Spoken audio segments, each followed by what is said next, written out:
Ladies and gentlemen, welcome to the Game Station Podcast, Episode 2.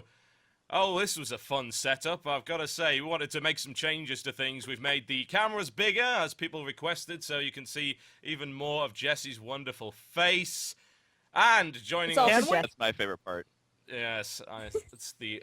I don't know, really. I don't know. Is there a part of Jesse I can tolerate? I'm coming up with it. I'm looking through the list. It's like...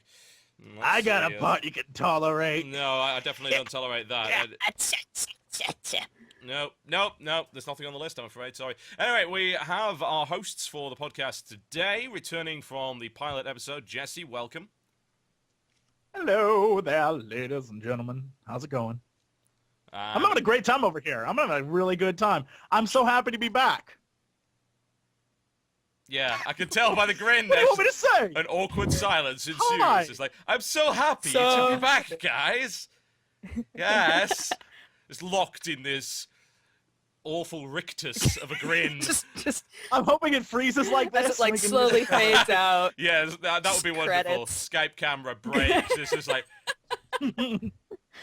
Ladies and gentlemen, also returning from episode 1, welcome Dodger to the show. Hello, everybody. I actually am happy to be back here. So there, She told Jesse. me she told me earlier today, and that's not a lie. I can confirm. I did.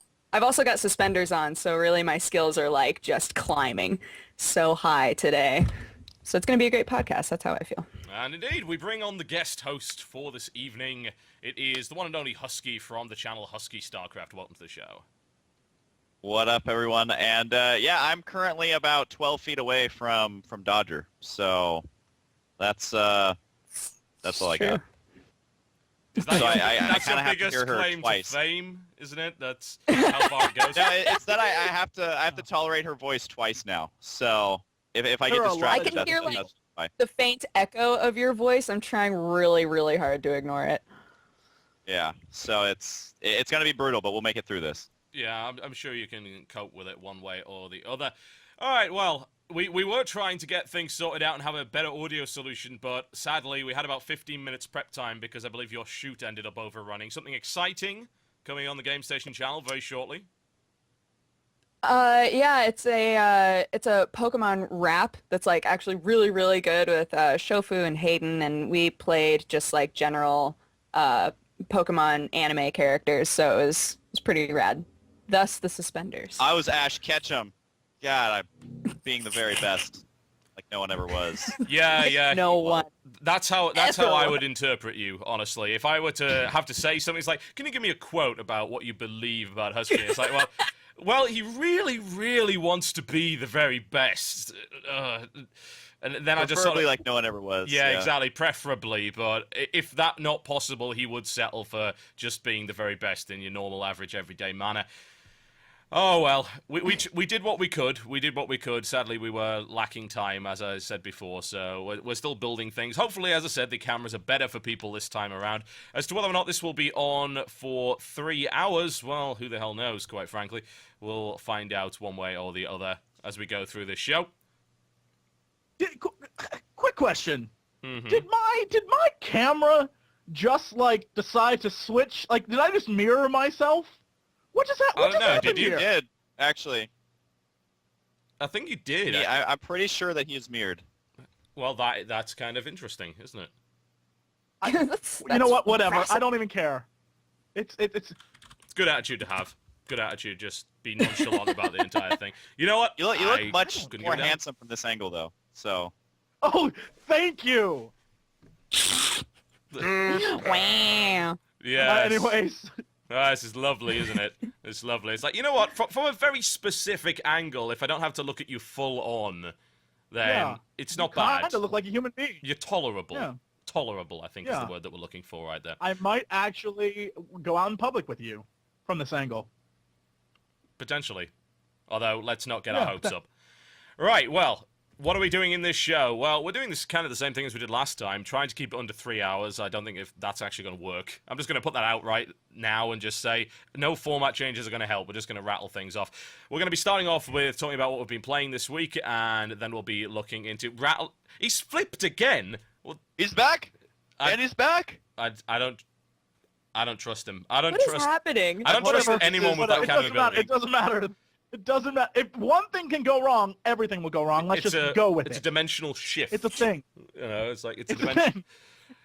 He's actually this is switching my- from the this is light my world twin. to the dark My world doppelganger. and back again. The, Indeed. the poles are switching right now. Damn. All of this is happening. I need to like a wallet goatee. Like, well, hello there. Why don't you friends. have that? It is I, evil Jesse. See if you can Yeah, I will maintain that. destroy you all. Hello. It's me, good Jesse.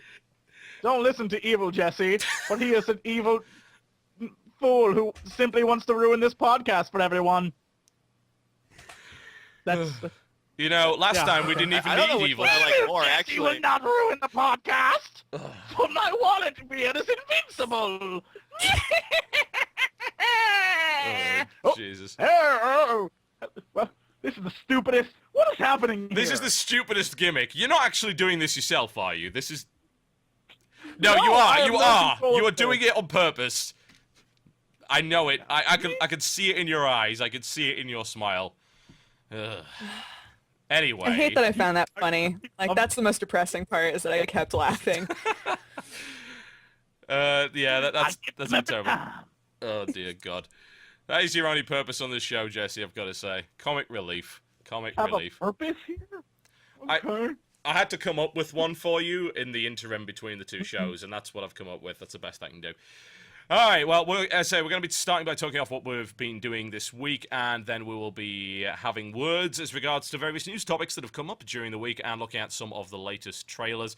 Sadly, Dodger seems to have gone into the blur dimension, which is unfortunate. Hopefully. No, my blurry, no! Yeah, you're blurry. Hopefully Skype sorts itself out momentarily in that regard.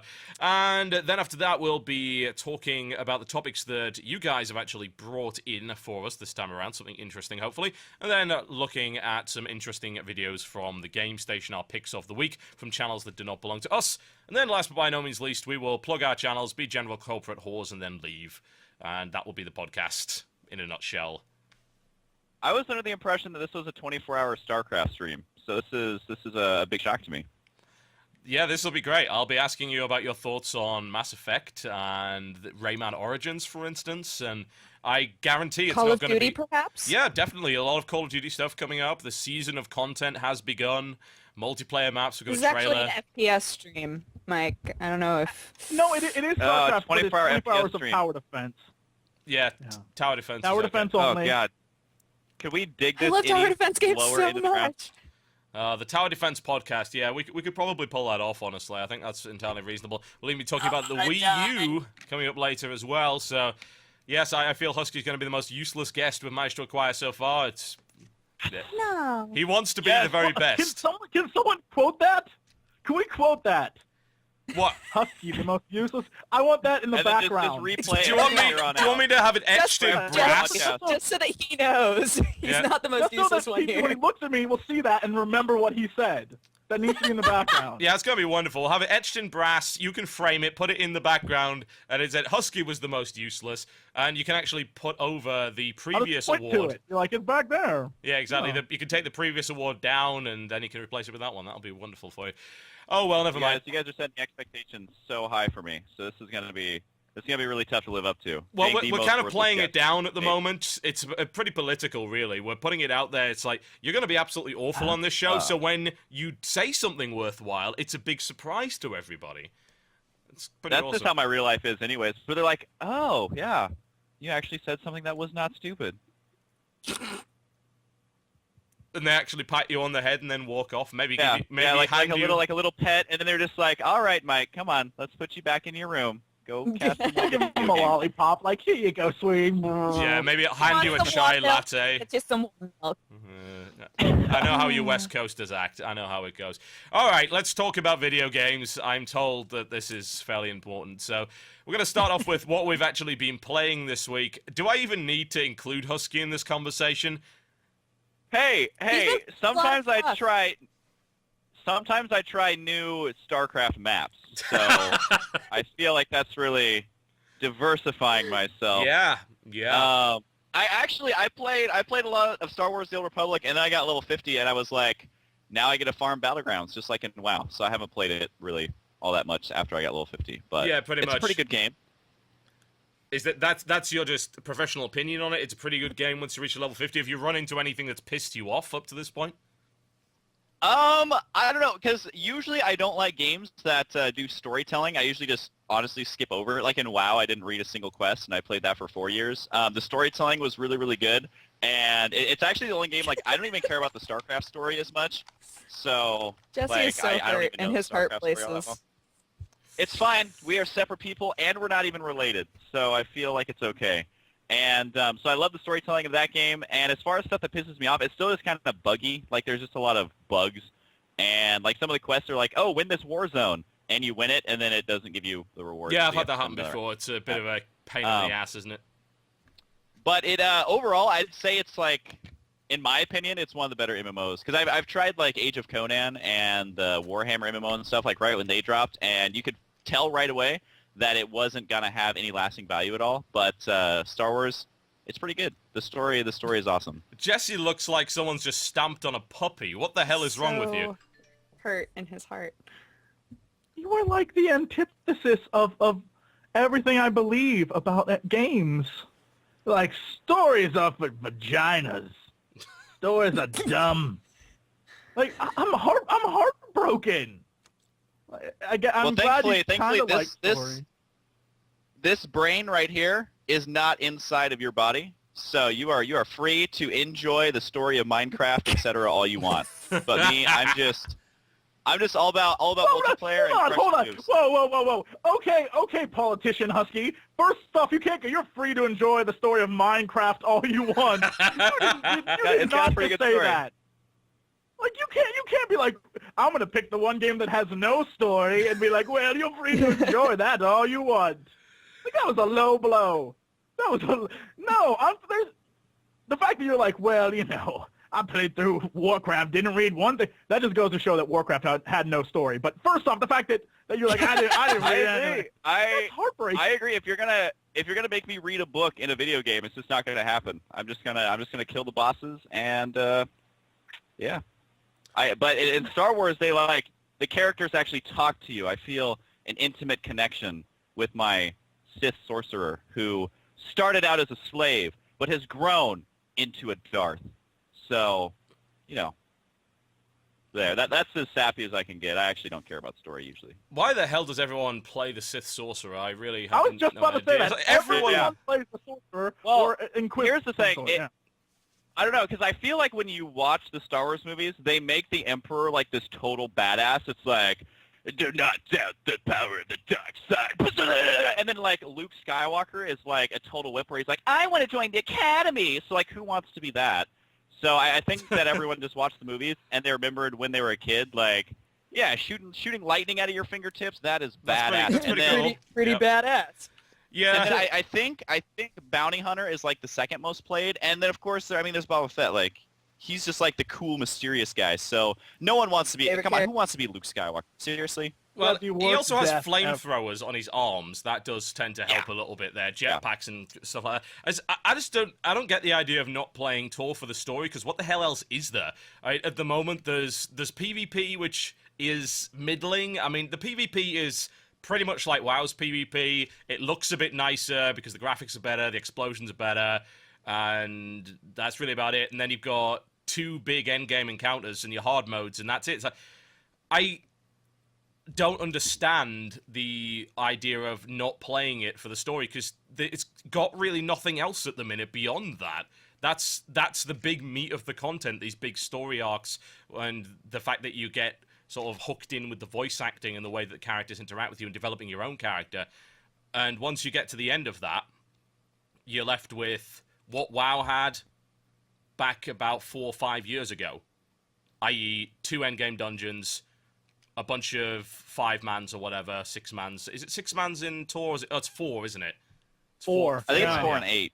Yeah, 4 and 8. Yeah, something along those lines. A bunch of 4-mans and things like that. So, yeah, that's kind of weird. I find that attitude to be really odd, honestly, because there's nothing else that keeps me playing that game. The combat system is like WoW's. I mean, it's a bit better. I find the bounty hunters a more enjoyable class than, say, a mages, because I can just turn my flamethrowers on and then just kind of do the locomotion with them, and then everything dies. Yeah, the locomotion to death right there. That's pretty Well, much really, it. with the bounty hunter, like you can just do anything. Like you could do that, and everyone would die. Like that's just kind of how overpowered the bounty hunter is. But the instances, the 4-man and the upper, they actually even that has good storytelling, which is something I really like, where you feel like you're in a mini cinematic kind of movie. I guess some of them are bad, but some of them are really really cool.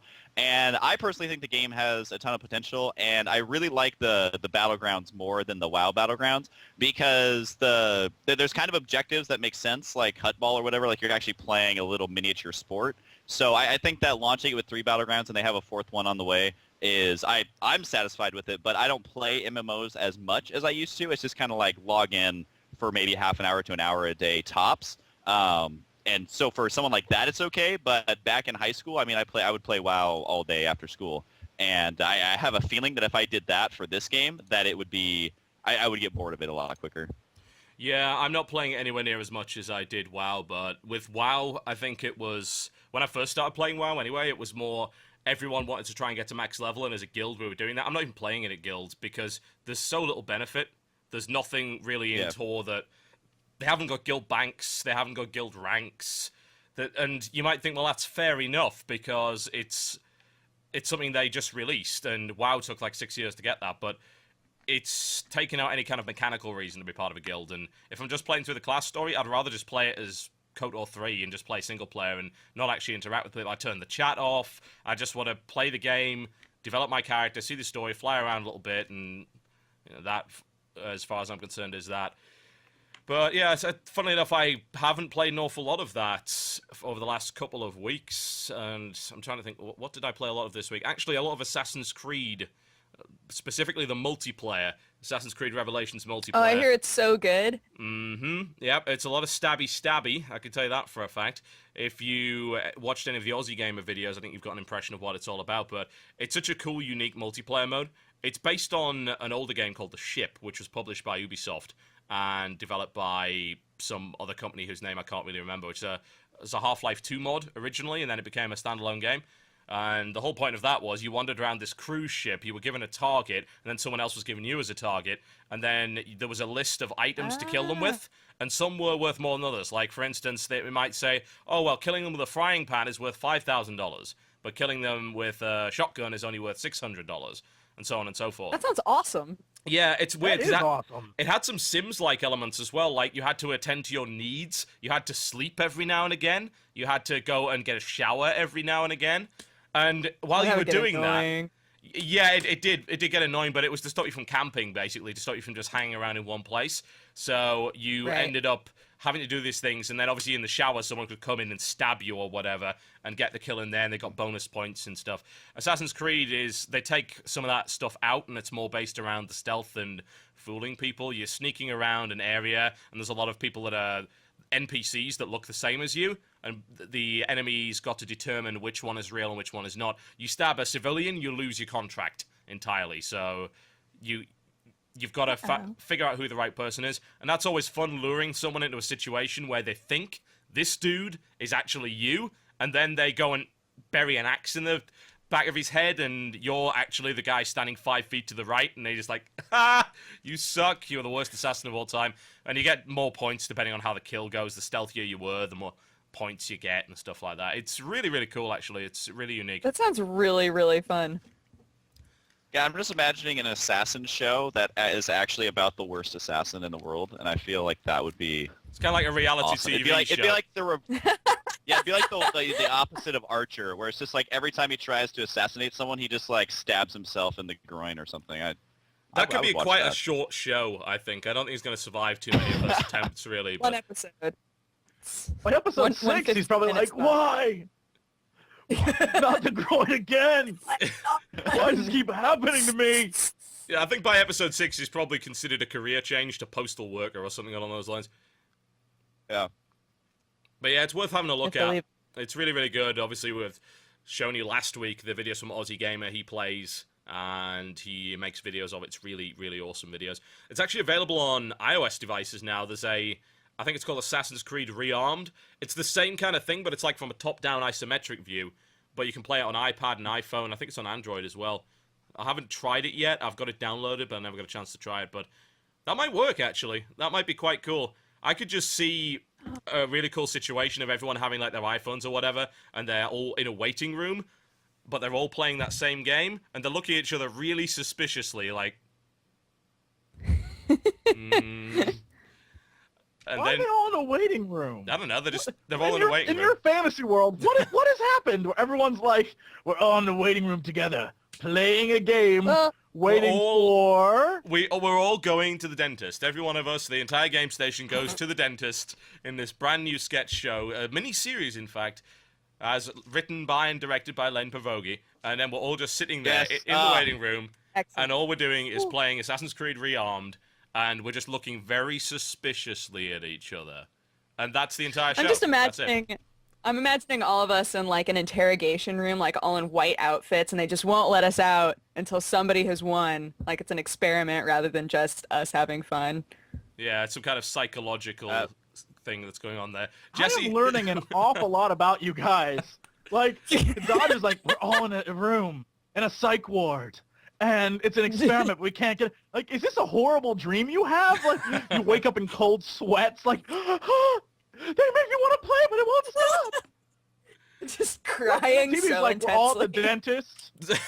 we're all waiting for the dentist. This is horrifying. What would This your is version? like, What would your version of the story be then? So we can learn we're all about in you. shark cages. We're all in shark cages, and whoever loses gets sent out into the water with the great whites. That's my... I hate how is sharks. that any better? F them sharks. How is that any better under any circumstances? First off, there's the tension of the game, but at the same time, there's the tension, because in the game you're hunting and killing, but in real life, you're being hunted to be killed by sharks. That's deep. Are your feet like tied up? Can you, once you have escaped the cage, can you swim away, or are you just? Oh yeah, you are can you just swim. dead? You can swim. You can swim. Okay. Why are we even talking about this? Like, it's a real thing. I don't It's even like, know. Your feet. Can you have it up? Can you get away? I'm not asking you like, well, are your hands bound when you're I just want this all I'm not asking fleshed TB out like, in what nicely. order are we Come on. seeing the? I'm not asking TB what order we're going to go see the dentist in, or like these are things we don't need to care about. You're like, well, do you have chum in the water with you as well? The fact of the matter is, you're the one who took it to extremes, and this is why we are here in this situation. So true. just be more I considerate next took it time. to extremes. Yes, you took it to extremes. I took it to You are extremes. responsible for this nonsense. It is your You involved fault. sharks. You got all And, intense that's when about it went crazy. We were completely Now rational up there's to that depth point. involved. It's not just boredom. It's like full on ripped apart. Speaking of boredom, just look at Husky. It's like, it's okay, Husky. We could make a custom map of this. Then you would understand it. No, I thought that maybe you guys were gonna ask me my version, but I mean, it's Okay. you like the thinking about shark it? one. Like, in the room. You've had loads of time to create it, so go on. I want to hear Oh, the masterpiece of your mind. You guys are trying to make up for it, but you guys are like the bullies in school, and then later I go on to own Microsoft. And you guys are like, "What's going I on, feel Mike? like this is a weird What's- metaphor. This is What's a weird happening?" I'm not sure where he's going with this. Not exactly. this connection. Yeah, you can't Same really. to your- You can't really Tag pull teaming. Revenge of the Nerds on this podcast. I'm sorry, that just doesn't work. That movie is actually amazing. That But is- I was gonna involve sharks in my version, but I was thinking more we're riding the sharks and we're flying through the air and killing each other with giant Like machine this. guns. But I feel Whoa. like the shark idea. Oh wait, Was wait. kind of- Where Where does does this this- Hold on, no, I got guys this. while playing the game? I got or- this. What, I was going to say, where does Assassin's no, Creed come yeah. into this? Of course No. you're playing the game, like that's obvious. But you also are manning your giant flying great like white. double fisting yes. it, like Yes. Oh no, this is perfect. It's like okay, it's okay. gotta- Here's the Come on, scenario. guys! You're riding on a saddle. I don't Okay. see how this is. You Go, what- Jesse. Don't you guys drive, play the Drop game at the knowledge. same time? It's just. Oh yeah, yes, no. No! Here you go. Final scenario. Final scenario. okay. Riding flying sharks that are trying to eat each other while strapped in a straitjacket, trying to play the game on our way to the dentist. First person at the dentist who wins, Ah, doesn't get eaten, wins the whole thing. I've got to leave right now Dodge is so that on I the can way make sure I right can now. just... Yeah, exactly. Dodge has actually stolen the idea. He's going to go Beautiful. pitch it right now to EA. It's Beautiful. going to If that happen. is not a flash Yeah. game by the end of the week, I will be sorely disappointed in your fan bases. What? So will I. It's true. Not yours, just ours. Yeah, of course. Yeah, thanks I'm for never that one. disappointed in mine. They can never disappoint me. Oh. They've already reached the bottom of the barrel. They can't sink any lower. Oh wow. So, Dodger, what have you been playing this week? They're your fans too, ass. Oh, they already know I loathe What's them. your stuff? Oh, they know it. So I've been trying to get the Kingdom of Amalur demo to work. Oh, and yes. it's not. I've heard that it's like been really buggy for a lot of people though, so I don't Yeah. feel that bad. But every time I try to load it up, it tells me that there's a program running that's keeping it from loading, and Oh, I've fun. like restarted, have nothing auto going at all, and it still won't open. So I'm really sad because I really want to play it. I'm so excited about that game. Yeah, we'll actually have a trailer Um, for it a little bit later, and we'll be talking about it in detail for those of you who have actually played it. Jesse, have you played it? No, I can't get it to work. I have the wonderful issue where it's like, this game will not function for you. That's Deal one. with it. So I think it's gonna. That's just I all hate- the I hate warning that error. says. Yeah, Husky, have you That's played it yet? No, but Sean Day9 has been trying to get me to check out that demo. Apparently Yes, he he's likes been it doing a that lot, too. and so I do want to check it out. But between everyone not being able to actually make it work, I don't know if I would fare much better, unless that's their way of trolling us, and the actual game is just trying to get the demo to work, and that's It's a social like an experiment. interactive- Yeah, just it's gonna like say. it's like a game that basically just you launch it and it starts a new version of Windows and then everything just goes to hell and you have to like try and navigate your way. It's like using like your parents' computer when they're like, oh, my Internet Explorer is running really slow and they have like 100 of those extra tabs at the top. That would be a pretty good game. It's like how to Game navigate would- through a virus-affected computer. But no, I did So watch fun. the trailer and I saw that and it looks fun. But Yep. So I'm the only one maybe that's I'll wait played till the it. demo actually works. Okay. Oh, you You're played the only it? one yes. who's You're the only one who's a bad enough dude to actually be able to make it work. So Yeah, well, I got it to work, and I also played it 6 months ago at Gamescom behind closed doors, so I've had quite a lot of experience with the game. So we can talk about that a little bit later and show you guys the trailer, and I'll talk about what I think. I actually have a list of stuff that I don't like, so instead of making a video, I can just blither What? on for about half an hour. what It'll be great. Ah, Total Biscuit? Oh, You have a list of something about that game you don't like. This is pop. It's just how I roll, bro. So- It's just how I roll. I'm looking forward. I'm looking forward to the list though. Yeah, so Dodgy, you've managed to talk about stuff you haven't played this week. What about stuff you have played? yeah, I never actually played that, so that doesn't count. But I've been away from home a lot, so I've been playing Monsters Ate My Condo on my iPhone and also replaying the Phoenix Wright games. Dude, Monsters Ate My Condo is the most addicting game, and I'm usually in the top 5 scores for each day. So I have like kind of a problem. I need to like stop. That's because there's playing only it, 5 but- people playing. Just there's only no, dude. I'm getting like awkwardly high scores now, which makes it harder to stop because I'm like, what if I could get like the #1 score someday? Then it would just be amazing. But other than that, yeah, Phoenix Wright, I've been replaying because I miss those games so much. It's been years since I played them, so I've just been taking my DS around and playing those, which Phoenix is Wright great. is fantastic. I love those games so much. Phoenix Wright is kind of the reason that I really liked LA Noire when a lot of people didn't, because, like, hey, this is just Phoenix Wright with better graphics and slightly less humor. That's how I felt. Yep, pretty much. Yeah. The Phoenix Wright games are amazing. The only one that's kind of dodgy is the Edgeworth one. The Edgeworth one actually has That's how I felt. basically no court. It's They- got like no courtroom action, does it? Like, what I played of it, I didn't see Yeah. any courtroom at all. It's the point of Phoenix Wright is that it's kind of like half point and click and half courtroom. But Edgeworth's all point and click, and I couldn't care less about it.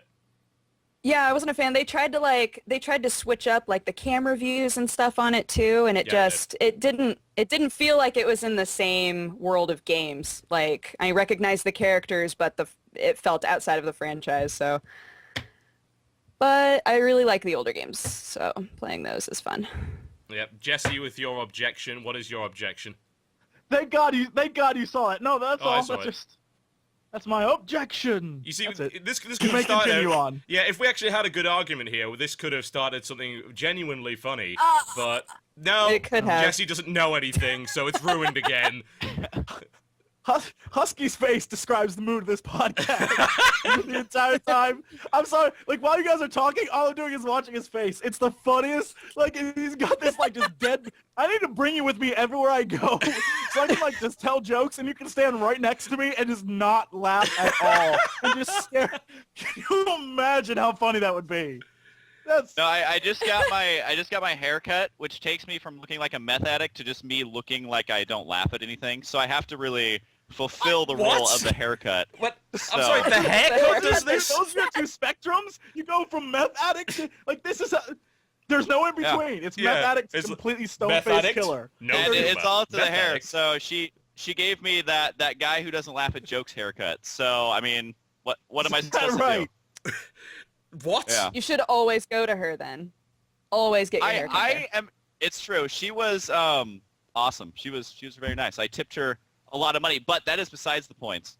As yeah, I don't cut my hair. I cut my hair like maybe twice a year. I don't know about you guys, so I really feel like I have to nail the role. But I will say that if I'm ever in a movie, I want to play a meth addict. I've never done any drugs at all, but I feel like don't I look like a meth addict? Like, can't you imagine me just like? You look kind of like a skinny white guy that plays video games a lot. Yeah, that's what I was getting actually. That's just on my end. But I know you I think there's a reason personally, guys aren't so casting it's directors. harder. So It's harder to say. that role would be really unnatural for me, I think. I You would think like so? to retract everything I said. Husky, you are a wonderful person. I have always respected you, and I definitely don't need the incoming wave of hate from your fans that I'm getting right now. Holy crap. It's like, why is he such an asshole? Total douchebag. This guy is the most unfunny person I have ever seen in my entire life. Oh my god. Super duper unsubscribing. Holy crap. I have stirred up the hornet's nest. I didn't mean anything by it. I was just commenting that it was funny. That's all. They're like, what an incredibly annoying douche. Oh my No, God. when you make fun of Fine, guys. haters, when you make fun of the haters, you have to use the lisp. So it's like, I am super unsubscribing from you right now. That makes it. That Yes, makes it a lot. it's I was what hoping you were gonna say it like that, and you were so close. It's what I like to call the honey badger Sorry. principle. Douche. Seems to work fairly well. Oh my god. This is the worst freaking person I've ever heard in my entire life. Unsubscribe. There you go. Yes. That's Nailing a it. good balance there. Nailing it. Love it, love it. So is there anything else that people actually played this week beyond their usual workload that's worth talking about? Yeah, Jesse, what'd you play? I got a game. Hold on. It's something grog. It's a we were talking about The tower defense. Unstoppable It's- Gorg is the name of the game you're Yes, talking the about. Unstoppable Gorg. Yeah. Yes, that's what I got this week, and I was playing that. It's kind of like nichey, kitschy fun. You know, it's tower defense, basically. Yeah. That's it. And Star Wars, trying to get to 50 takes like 12,000 hours to do anything in that game because everything's like, why not have another cutscene? Which I love, by the way, but it's still like I don't expect to power level through it. Yeah, I think That's if I was a power level, I probably wouldn't be much into that game. It's like, oh, most of the content involves me not doing anything and listening to what this guy has to say. Most of the time, that's pretty fun. I'm okay with that. Yep. That's our gaming lives. Like, we are gaming channels that play less games than the vast majority of people in the world. But that's just how it is. There's a difference between playing and recording and trying, like, you know, we talked about that last week. Yeah, we did. Yeah, When you're recording something, you're not playing. You're like, this is work, fool. Let's do this. Yeah. That's This is the legitist.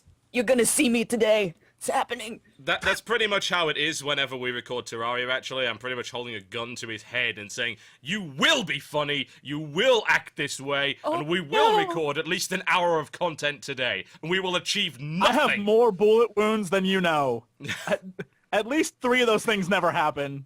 So, yeah. I like to think that in an alternate universe, you're actually like stone cold serious like all the time.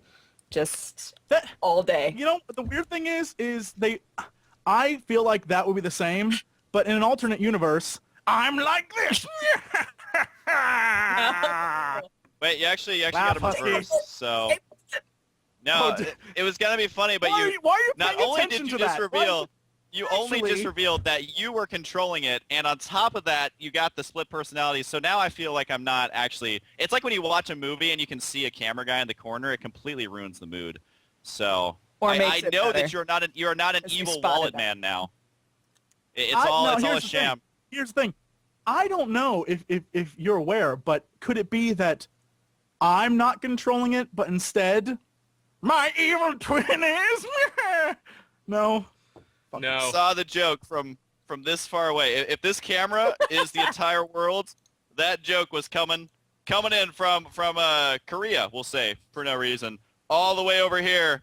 Here it comes. Whoa. Here comes the joke. Here it comes. You implying this is a Korean joke? Yeah. Actually, it had I nothing to do died with in a Korea. plane crash? I died in a It was Korean plane crash. That sounds about accurate. That's we probably could what's dream. gonna happen. I don't know if I guess explosions count as plane crashes. So We're gonna have to have like a TGS in memoriam for Jessica died in a Korean plane crash. Yeah, then we It'll list your happen. accomplishments. Very It doesn't sad. take too long, and then we go to It'll be blank.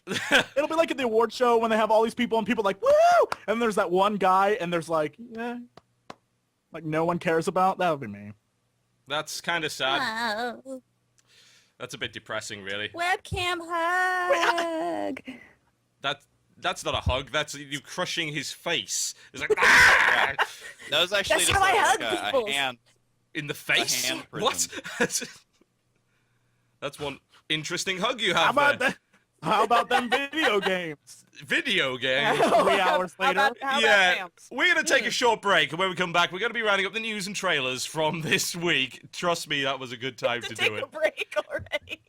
We have been What is talking about happening? nothing for half an hour. I just want to point this out. We will be right back very shortly, folks. Which is exhausting. Don't go anywhere. Ladies and gentlemen, welcome back to the Game Station podcast. Oh, God, the dramatic music occurs in the background there. So you're like, you know what is a good button? Pause. Pause is a good button.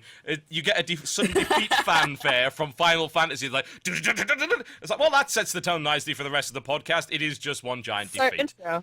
Yeah, it's great, isn't it? It's highly overly dramatic. I've got to love it. It's a bit hammy. All right, we're going to do some news, folks. We're going to talk about a few things. We now know, apparently, that the Wii U will be arriving this holiday season. So, they are indeed in the running for this year's most awkward piece of hardware naming award, which is very impressive and a prestigious award for them to get. I'm sorry, but the Wii U... I mean, the Wii was bad enough in terms of naming conventions, but they just had to take it one stage further. I'm not sure if anyone could go into a shop straight face. It's like, I'd like a Wii U, please. I'm like, I'm sorry, what are you asking for? Maybe in Japanese it translates to like Oscar buff guy who beats up all the bad people. But in America it's just like Wii U. Yeah, it is problematic. Admittedly, people did still seem to get over it. I remember, actually, back when the Wii launched, I was working at Game. This was like 6 years ago, and I had to sell these sodding things. And when people came in, half of them were too embarrassed to say Wii, so they tried a bunch of different things. I had at least one person, possibly two, ask me for the Y. It's like, can I have a Y, please? Can I have one of those new Ys? And several more saying, You're like, Like are you're there on any Wheel of Ys? Fortune? a Nintendo WII, please, because they absolutely flat out refuse to use the word Wii. Yeah. Kids these days. I know. just Yeah, I run know a around lot the of people who These were didn't parents. even, they didn't even want to get it because they just Yeah. hated the branding of it. I'm really surprised that they chose to not even attempt to rebrand with this new thing, especially since wasn't I it don't know. originally I don't know called? anyone who's excited about the Wii U, huh? Wasn't it originally called like the Dolphin or something? I Dolphin? think Yeah, they should have stuck What, with that. Project Dolphin? Because Yeah, something like that. was that the Wii or was that something else? I All thought I it was know the is like I mean GameCube, it's a wasn't it? dolphin. Like dolphins are always cool. No matter where you go, they sell dolphin stuff. I think that would have been much better. Really? I went into Burger King yesterday. I found no dolphins of any description. Although I don't know what What? exactly is You in the went burger. to one of those lame. Yeah, I was about to American say, are It's you one of those sure? British Burger Kings. It's the American Burger Kings you have to check out for that Really, grilled the dolphin. dolphin. Prime. Yeah. Delicious. Delish. The McDolphin. My big No, but yeah. my I mean, big hope they're, is they're that like bleeding money right now, right? Nintendo? Yeah. Operating loss of 624 million at the moment, which is not so great. They got hammered basically on the 3DS. They've put a lot of 3DSs in. They've sold 15 million 3DSs up to this point, but they're hemorrhaging money on the damn things. And of course, trying to make it back as much as possible on first-party releases, because I can't imagine that the Wii is actually making them all that much anymore.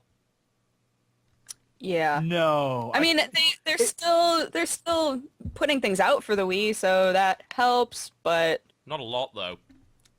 not a ton. And I don't think that Zelda sold as well as they wanted it to. Yeah, I'm not really sure what the sales were like on that. Jesse, I know you've been wanting to talk, so you have the floor. I want to clarify. Thank you. Clarifications. One, I think the chipset was called Project Dolphin. No, the chipset was Dolphin. The actual thing was called Project Revolution. Oh, yes. I believe. Yeah, I remember that, yeah. Yes, you're right. And here's my hope and prayer, because I know it will happen. If Wii U isn't amazing, if it sucks, I can just see the headlines like, Wii U, more like PU. And it's going to be writers who think that's really clever, and we'll see like 12 of those things. I'm letting you know right now. So it better be amazing, because I might throw my computer out the window if I see someone do that. I'm looking at you, internet writers at Kotaku. Anyway, I always continuing. wonder if their newest system bombs, just re-release the Super Nintendo. I would buy a new Super Nintendo. Yeah, exactly. I mean, I feel like they can always just fall back onto like, oh, we released the original NES again, and all the games are $5. Like when they remade that new Mega Man game, like people would buy Mega Man 10, yeah. so much of that stuff. Yeah, the one on the Wii. Like they sold like a bajillion copies for a game that's like 20 years old. So Why yeah, don't they just call they it should like? do that. Why don't they just follow Sony or X? Why don't they just call it like Nintendo 3? Right? Like people But can like, get they never easily call behind it that. the Wii 2, and that's even worse. It's like the Wii U That is is worse. worse. There's nothing you can do with that name. I'm really excited for the Wii U too. That's gonna be a good release. Now it gets confusing, because then, of course, they do their updates. They do the hardware refreshes. It's like the Wii U 2 Lite and the Super Wii U 2. Yeah. I don't even know what's going on in this universe right now. Yeah, the machine itself actually looks pretty good. I'm not convinced by this whole tablet thing they've got going on. And from what I've been told of people that's actually handled this thing, it's fine. People had this idea that it would be uncomfortable or it would be heavy. It's really not either. You got to bear in mind there's so little hardware in that thing. It's not a computer. It's not a tablet. All of this stuff is getting sent from the console. It can't do jack on its own. So in reality, it's just a screen with a receiver and controls. So it's... You know, I will just say everyone's going to poop all over this, but then in the next-gen consoles, they're going to have what Nintendo did, only it's going to be, like, a little bit fancier, and everyone's going to be like, whoa, it's got a screen on it! That is so cool! And all the Nintendo people are like, yeah, that was, like, you know, a year and a half ago. So yeah, and then Sega I are was gonna rolling hand their it eyes to because they did Nintendo. it with the frickin' Dreamcast. Yeah. Yeah. The Dreamcast, that poor system. Rest in peace. I love feel it so much. bad But, for the Dreamcast some days. Yeah. I got to hand to Nintendo though. They always come out with something wacky, and then everyone is like, "Oh, this is actually selling a lot. We should probably jump on this bandwagon." So I feel like it's a cycle that repeats, and we'll just forget about that red thing that stuck to your face. And other than that, though, I'd say Nintendo has a pretty good track record. Yeah, I mean, the Wii sales are actually up to 94 million units, which is pretty impressive, and DS overall, the entire DS family, which doesn't include 3DS, 150 million sold, so it's not bad, but it's crazy that you can actually put up a massive operating loss while you're selling all of this stuff, and I think that what people don't really realize is that most of the time, consoles are actually sold at a loss, because otherwise the first iteration would be far too expensive. Like, making a profit on a console is something that that Nintendo have done better than most, but certainly for at least the first year, usually longer than that, they are losing money on each console they sell, and they make that back in licensing fees and first-party software. Yeah. I mean, a lot of people that I know, at least, are looking at it more as, oh, that's something interesting, but not necessarily something that they have a lot of interest in owning. Like, they want to have that friend who owns it so that they can go see it, but they don't necessarily want to have it until it's been proven to them that it's worth it. So I Yeah. think because Nintendo is always trying to do new things, they wind up having that happen over and over and over again, where people are like, ah, but then they see it in action and then they want it. So there's some time there. Yeah, the Wii kind of had a similar effect, but the Wii also had some really serious publicity behind it in terms of they were smart in how they marketed the thing. They gave it to people that weren't gamers. And then they played Wii Bowling, and suddenly everyone wanted. Again, I had people coming in asking for the bowling game. And what they meant was a Wii. It's like they'd seen it on... It was basically housewives who'd seen it on a crappy daytime television chat show. And they just come as, can I have one of them bowling games? Like, sorry, what?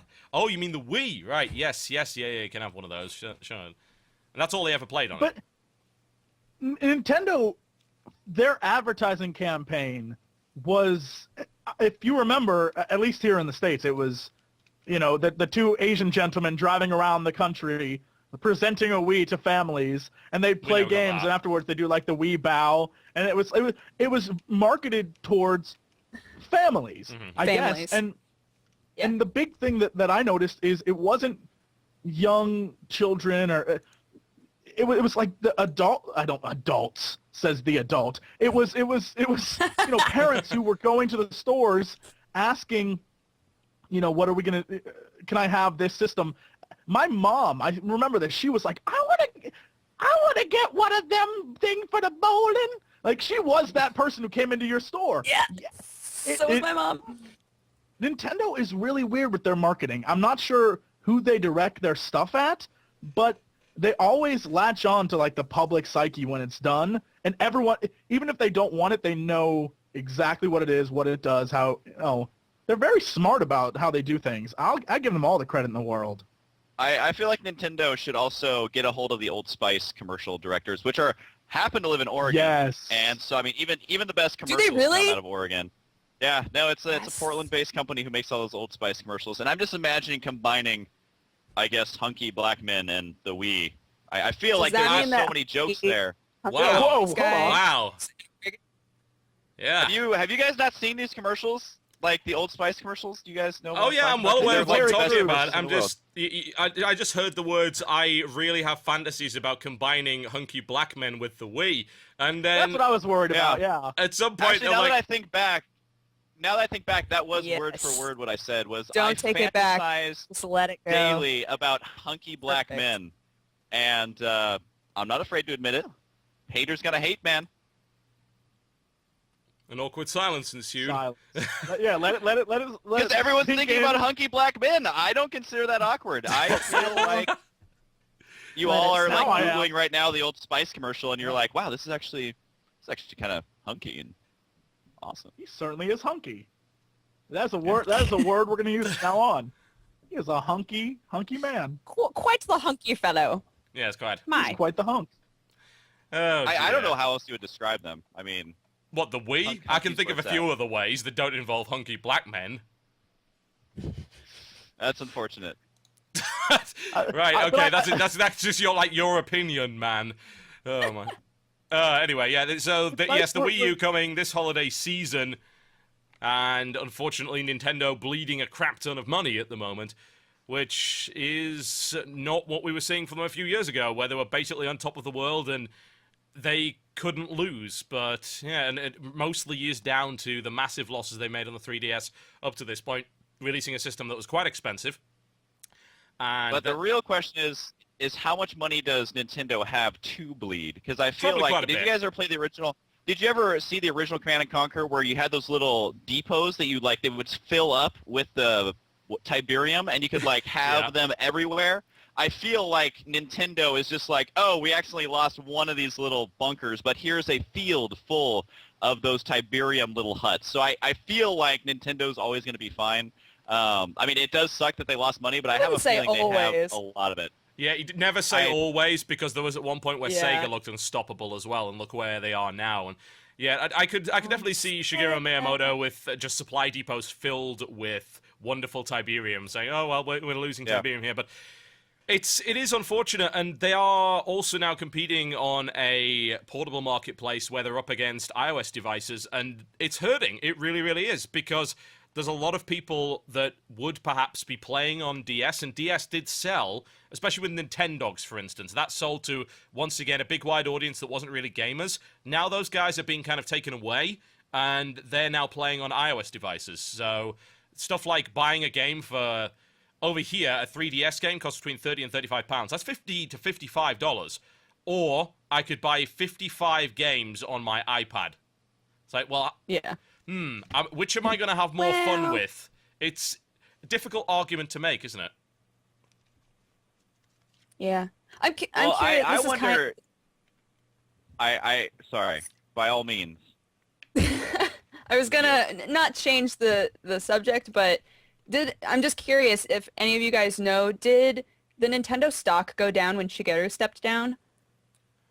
It's been Did it going go down at a all, bit. or- I mean, I know it took a hit when they reduced the price of the 3DS. As to whether or not the stock went down when he stepped down, Right. I can't imagine it went up. It's not going to have gone up Yeah. from that, so I would think so. I mean, an easy Google search. I was wondering if there was like a Steve Jobs scenario when he stepped down and everybody was like, "Oh, nah," just like pulled out. But I don't know. Yeah, and on the topic of those like games for your phones and iPads and stuff, I'm just curious, like as a random question, do parents these days buy their kids like iPads and iPhones? Like, is that something that happens a lot? Yeah, it Because does. when I was a kid, don't like know. everyone had a Game Boy, like at least all my friends did, 'cause we're like total badasses. But like, I'm just wondering, like, do they buy their kids phones, or do kids still ask for like handheld gaming devices? I actually don't know. I haven't Column been A, in- bit column B. I think it's going to vary on age as well, really. You've got the younger market. That's it, yeah. Younger market will definitely be after a DS. If you're sort of going into teenage years, I think iPhone is one of the really desirable devices. As far as I'm aware, I'm saying this as Yeah. a 27-year-old. I actually have no idea, but I'm just guessing here. Okay. So there you go. But yes, the Wii U, which Yeah. we have barely discussed in any detail whatsoever, is arriving this holiday season. It's got quite a bit of power under the hood. We've seen a number of trailers for some interesting games. The problem being that a lot of those games are going to be out like next month here. When is Darksiders 2 out? It's pretty soon, isn't it, if I recall correctly? And Darksiders 2 was one of the games that Yeah. they said is going to be out on Wii U. So I don't know if I can really justify playing the same game 8-9 months down the line and there being no real difference. I mean, it's still going to look better on PC anyway. So I like the fact that Yeah. it's this That is machine. true. They are at least gearing it so that, yeah, you know what? Oh, actually, never mind. They actually pushed Darksiders 2 back to the 2013 fiscal year. So it's going to be at least April the 1st, at least. Probably later than that. So there'll be less of a gap. Wow, they pushed it back a lot. Yeah, they did. I'm okay with that. That gives me time to finish the other stuff before I actually get into Darksiders 2, which was a lot of fun. But at least they are showing from the outset that, hey, look, third-party titles that actually don't suck. Because the Wii really did lack that for the longest time. And by the time that stuff did come out, people didn't care. People didn't care anymore. Yeah, That's it's true. what I hated about them bringing Monster Hunter 3 out on the Wii.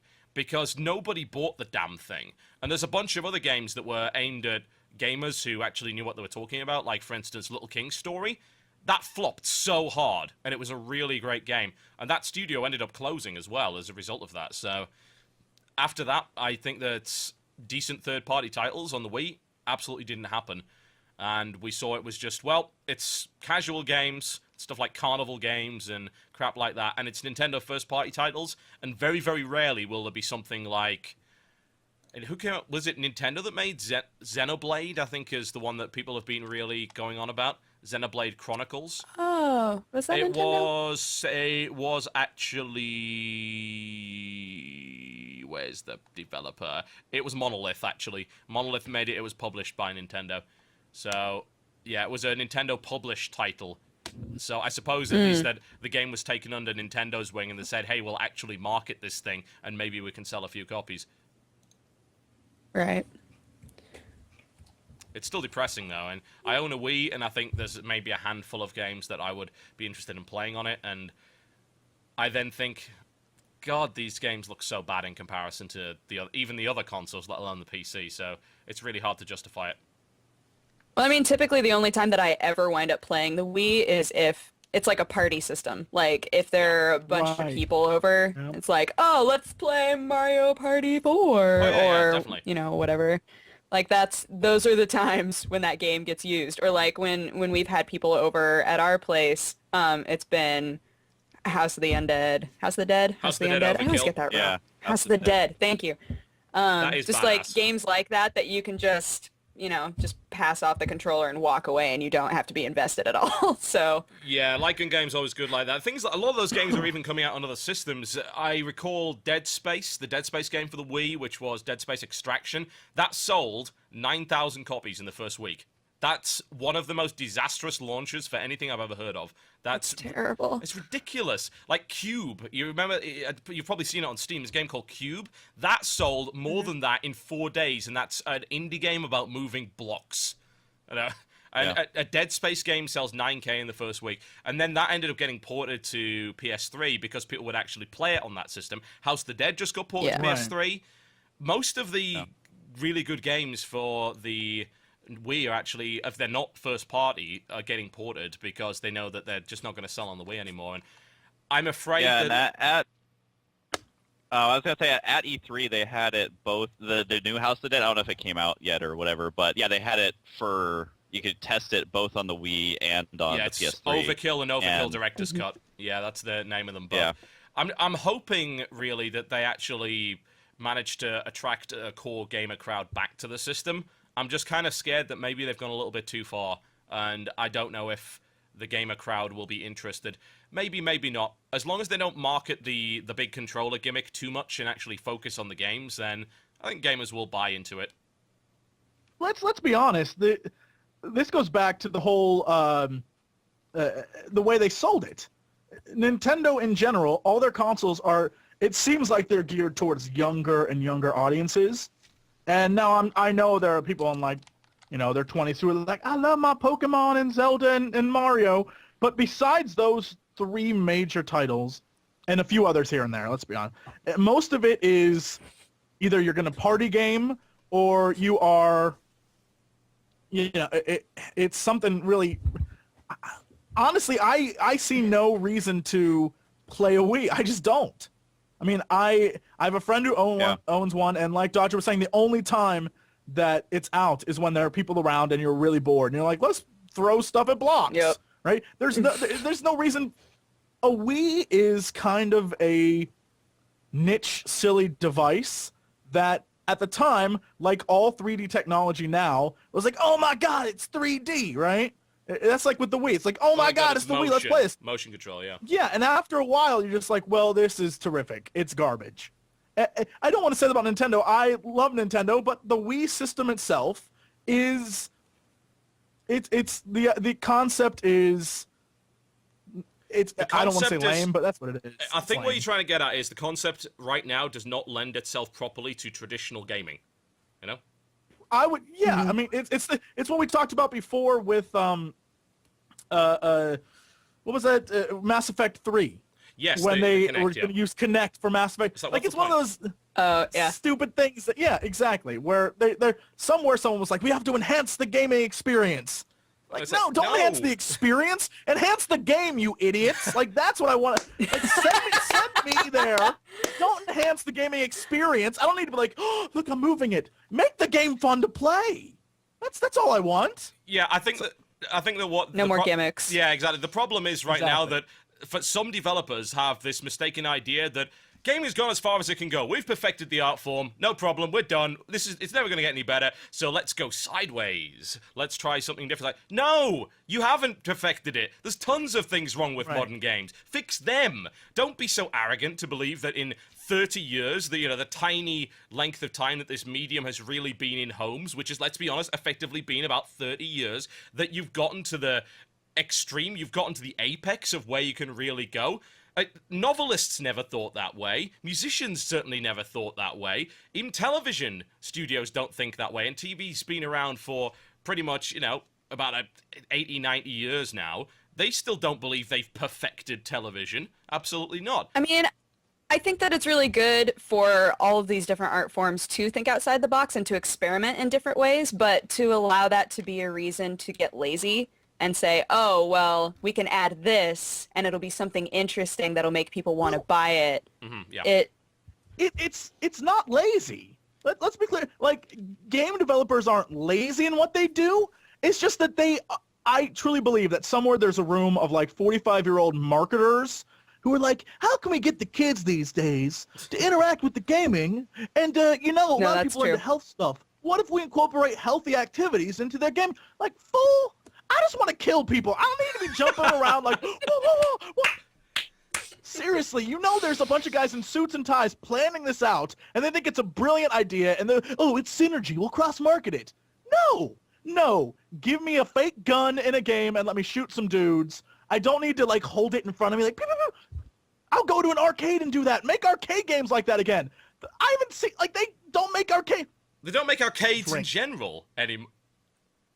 Wow. Arcades are, for the most part, shutting down. Yeah, they really, really are. They don't really exist outside of Japan in a large format. Well, I And mean, gaming stores.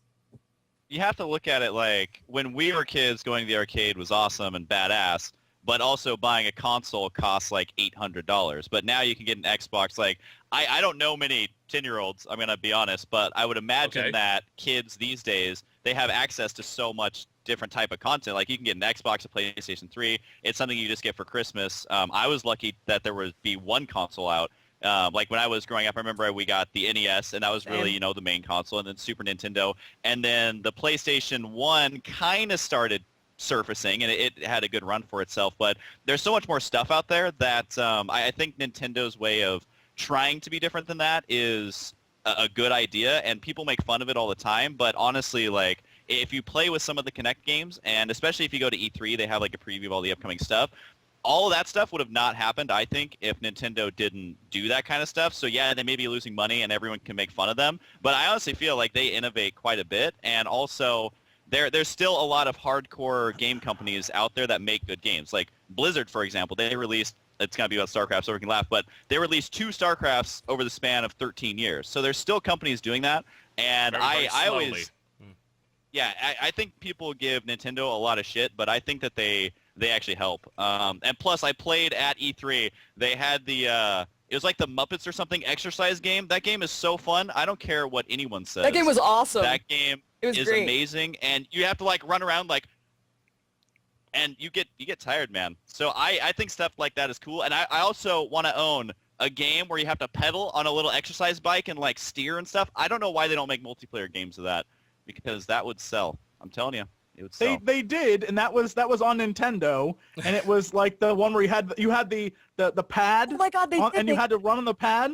The problem was that in order to beat the game, you went full lazy and you got down on your hands and knees and you mashed the pad like that in order to beat it. Yeah, that's what happened. That was on the Gamers- NES, gamers wasn't are it? cheating bastards. Yeah, But that we'll was- play the game. My If it friend gets too had that, hard, and I thought doing this was extremely fun. Like, especially if you have the pad where Okay, both it's of still you are exercise, playing. I Like, guess this you're is right, freaking yeah. hilarious. Well, I therein lies the still hate problem, on it, isn't but it? You can't get a good workout because it's more fun not to. Therein lies the problem. You're not going to get anywhere with Anyway, that. I think people are secretly like, oh man, that Nintendo, I don't play that. And then they're at home with like their girlfriend going, like, I think people just love to hate. I think Nintendo needs more credit. Hang on a second. So, just to confirm, Husky, secretly at home. you're secretly at home with your girlfriend going like this. Going like this. Going, like, is that not what you guys would do with your girl? I don't know. I feel like I'm living in a different world. I think you are, actually. I think that's a good way to describe the current situation. Thank you for that. So there you go, folks. Wii U available this comedy season. Yes, this comedy season. Yes. Of the holidays. Oh, God. All right, there's one other topic we'd like to talk about before we go into the trailers from this week, which is, funnily enough, related to Mass Effect 3, which we did talk a little bit about last week with the silly Kinect wiggle things.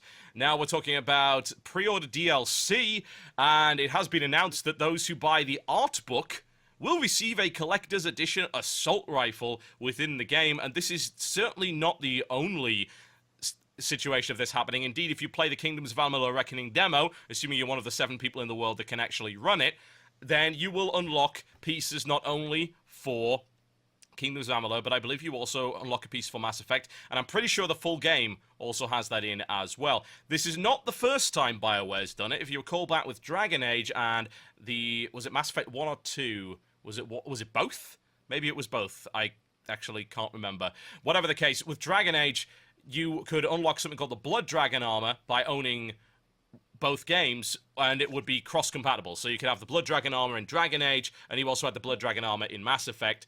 And in Dragon Age, it was ridiculously overpowered to the point where it was really hard to replace this sort of thing. And in Mass Effect, you could replace it in about 2 minutes. I'm pretty sure it was... Yeah, it was in Mass Effect 2. It was in Mass Effect 2.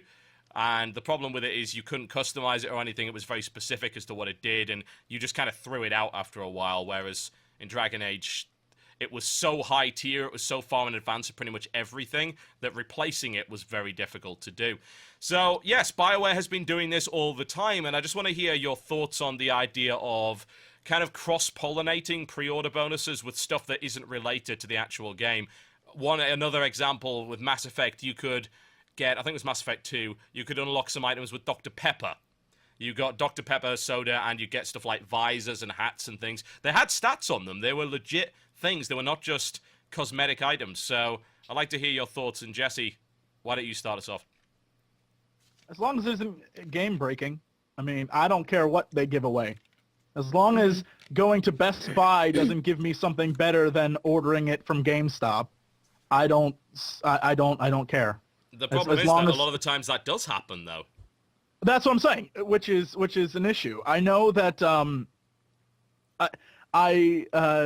in Rage there was stuff that you could get in the game, and the armor that you got as like a pre-order set was like better than anything the game even offered, and things like that I think defeat the purpose of.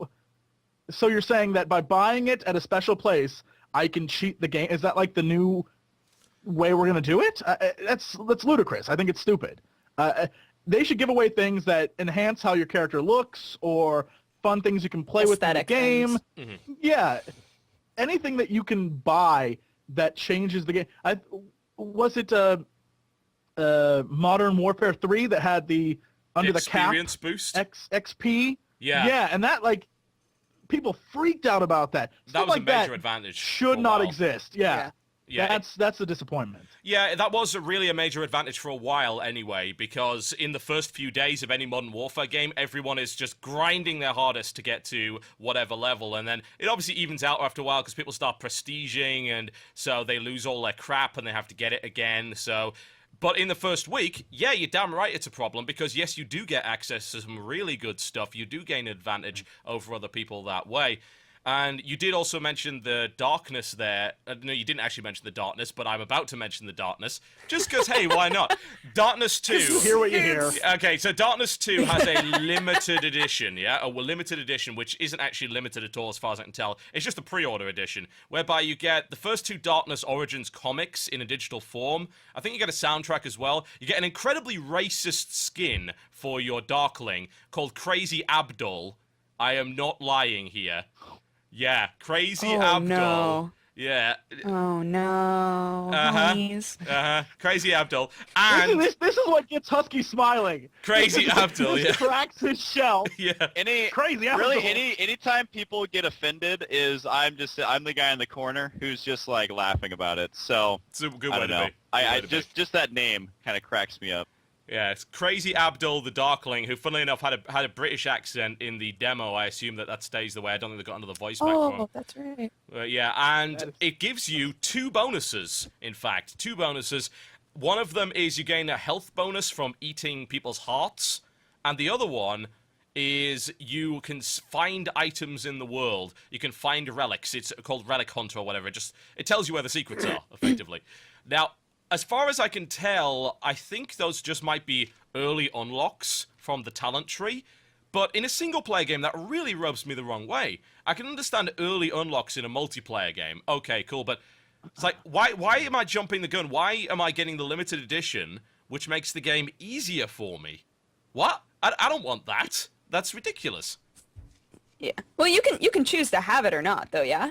I don't know if you can. There's no way to buy the standard edition on Steam. What? It's all limited editions. Like, you can't buy a standard edition. Yeah. If you You buy can't like turn that on and I off? don't know if you can, because of course the game's not out yet. You so don't who have knows? to use the things. I mean, just because they're in the game doesn't mean you have to use them. But I don't know. Think. I mean, I like, think they aren't one going of to them's force you to use passive. Crazy Abdul. Well, yeah, probably not going to force you to use Crazy Abdul, but they... I should hope not. I'm pretty My sure God. the heart-eating thing is a passive bonus. Maybe. So how could you turn it off? That disturbs me. I can't turn off wanting to eat people's hearts, so that's tough. Yeah, that sounds pretty awesome. Yeah. As far as unlocks and stuff in games, especially, I think what companies are gonna start doing, just because gaming's getting so mainstream and all that, I really think that you're gonna see a lot more of this, where it's like, oh, we're paying, Mountain Dew to have us on their thing, and once companies start doing that, I think it's gonna get to a point where it's integrated into everything. So when someone releases a game, oh, they're also releasing the novel, and they're also releasing the T-shirt and all that. And I think that merchandise has companies been are gonna around start linking all forever, those. really, hasn't Yeah. it? Yeah, I think they'll link them together with like codes and all that. I think that that's completely inevitable. As far as my personal preference, like if it is in a single player game, I don't really care. Like, so say if I'm playing Skyrim, for example, or something, I don't care if my friend Joe has something that's way more powerful than I do, just because I'm playing. I mean, it's a single player game. Me personally, as liking competitive gaming, like it would be stupid in a first person shooter. Say it's one-on-one, like Unreal Tournament or something, where he has a better gun than you. Like, obviously, that's something that should never happen. But I think companies are going to start copying, like, Riot Games a lot more, where they have different ways that you can get items in their game. Like, I've been to a bunch of different conventions, and at every convention, they had, like, a different skin take that these, you could get. yeah. Yeah, and to me, I think that that's cool. I think that's going to make gaming... I don't know. I just feel like it's inevitable to happen. I just hope they veer more away from the multiplayer stuff that... I think they should put in stuff that's really, really cool. Like WoW, when they first came out with their first mounts that you could buy. Like, I don't care if they're charging $25,000 for a mount. Do not get like, me if it looks started awesome. on that. Do not. It will be an entire podcast of me shouting at you. Do not. Do not. Okay, I will use a different example. Let's say you're playing another multiplayer game like StarCraft, and you can buy, like, an awesome portrait. Like, I don't care about that stuff, as long as it's not like, oh, your Marines have 25 more HP now. Like, I hope companies that are smart will stay away from that, and companies that are also smart, I think, will start having ways that you can purchase cosmetic stuff. I think it's inevitable. I think everyone's going to be doing it. Yeah, I don't necessarily see the problem with that, really. The difference between, like, say, StarCraft and WoW, for instance, is that you're subscribed to WoW. You pay every month. You don't expect them to then sell you stuff on top of that. With StarCraft, you've bought the game. Okay, done. You might have to buy an expansion or two further down the line, but that really is about it. So, microtransaction away for cosmetic stuff in that respect, as far as I'm concerned, but it's got to be cosmetic. I think the important thing to note is that when you're finishing up your game, what often happens is there's a lot of testing goes on, a lot of coding, and the art department isn't doing anything. Because implementing, like, something that requires brand new art into the game, you can't do that. It's like, oh, let's put a brand new monster in the game 3 days before the game comes out. No, you can't do it. So the art department's sitting on their ass doing nothing, and some people might believe that everyone in a games company can magically do everything. No, they can't. The artists can't code. They are artists, so they're sitting on their ass doing nothing, and they say, right, well, why don't you do something useful? Let's throw some stuff in. This is actually what happened with Dungeon Defenders. If you guys remember that, that was a game that came out quite recently. And I asked them in the interview with them, what's with this? You know, what's with this exclusive DLC? Why is this okay? And they said, well, actually, it's all purely cosmetic stuff. These creatures are the same as things you can find in game, and it's just because our art department had nothing to do. So for aesthetic stuff, fine, no problem. Offer exclusive aesthetic stuff that doesn't affect the game. Don't have your art department sit on its ass doing nothing. That, to me, especially in multiplayer, actually brings more variety to the aesthetic. It's like, oh, look at that. That guy's got this cool hat. It's what TF2 is based on, for God's sake. This guy has this cool hat. This makes the game a little bit more interesting. I don't mind them putting that stuff in. It's just when they start screwing with the code of the game, start putting in stuff that actually has stats and is beyond aesthetic, that's when I start to say, this is getting a bit beyond acceptable. Right. For sure. I mean, people get excited enough just about aesthetic stuff, like new fancy hats, new fancy skins, like anything like that is still fun. It's customizing, which is all the rage. So they don't need to be doing things that are just going to make people upset or frustrated. Yeah, I would agree. And anything that allows you to gain an advantage in multiplayer that's an exclusive pre-order bonus. This is something that I was saying back when Battlefield 3 had the big hoo-ha with the 2 items It was the flash suppressor for a sniper rifle and the fletchet rounds for the shotgun. And they were saying, these are exclusive items that no one else can gain access to by pre-ordering from this specific retailer.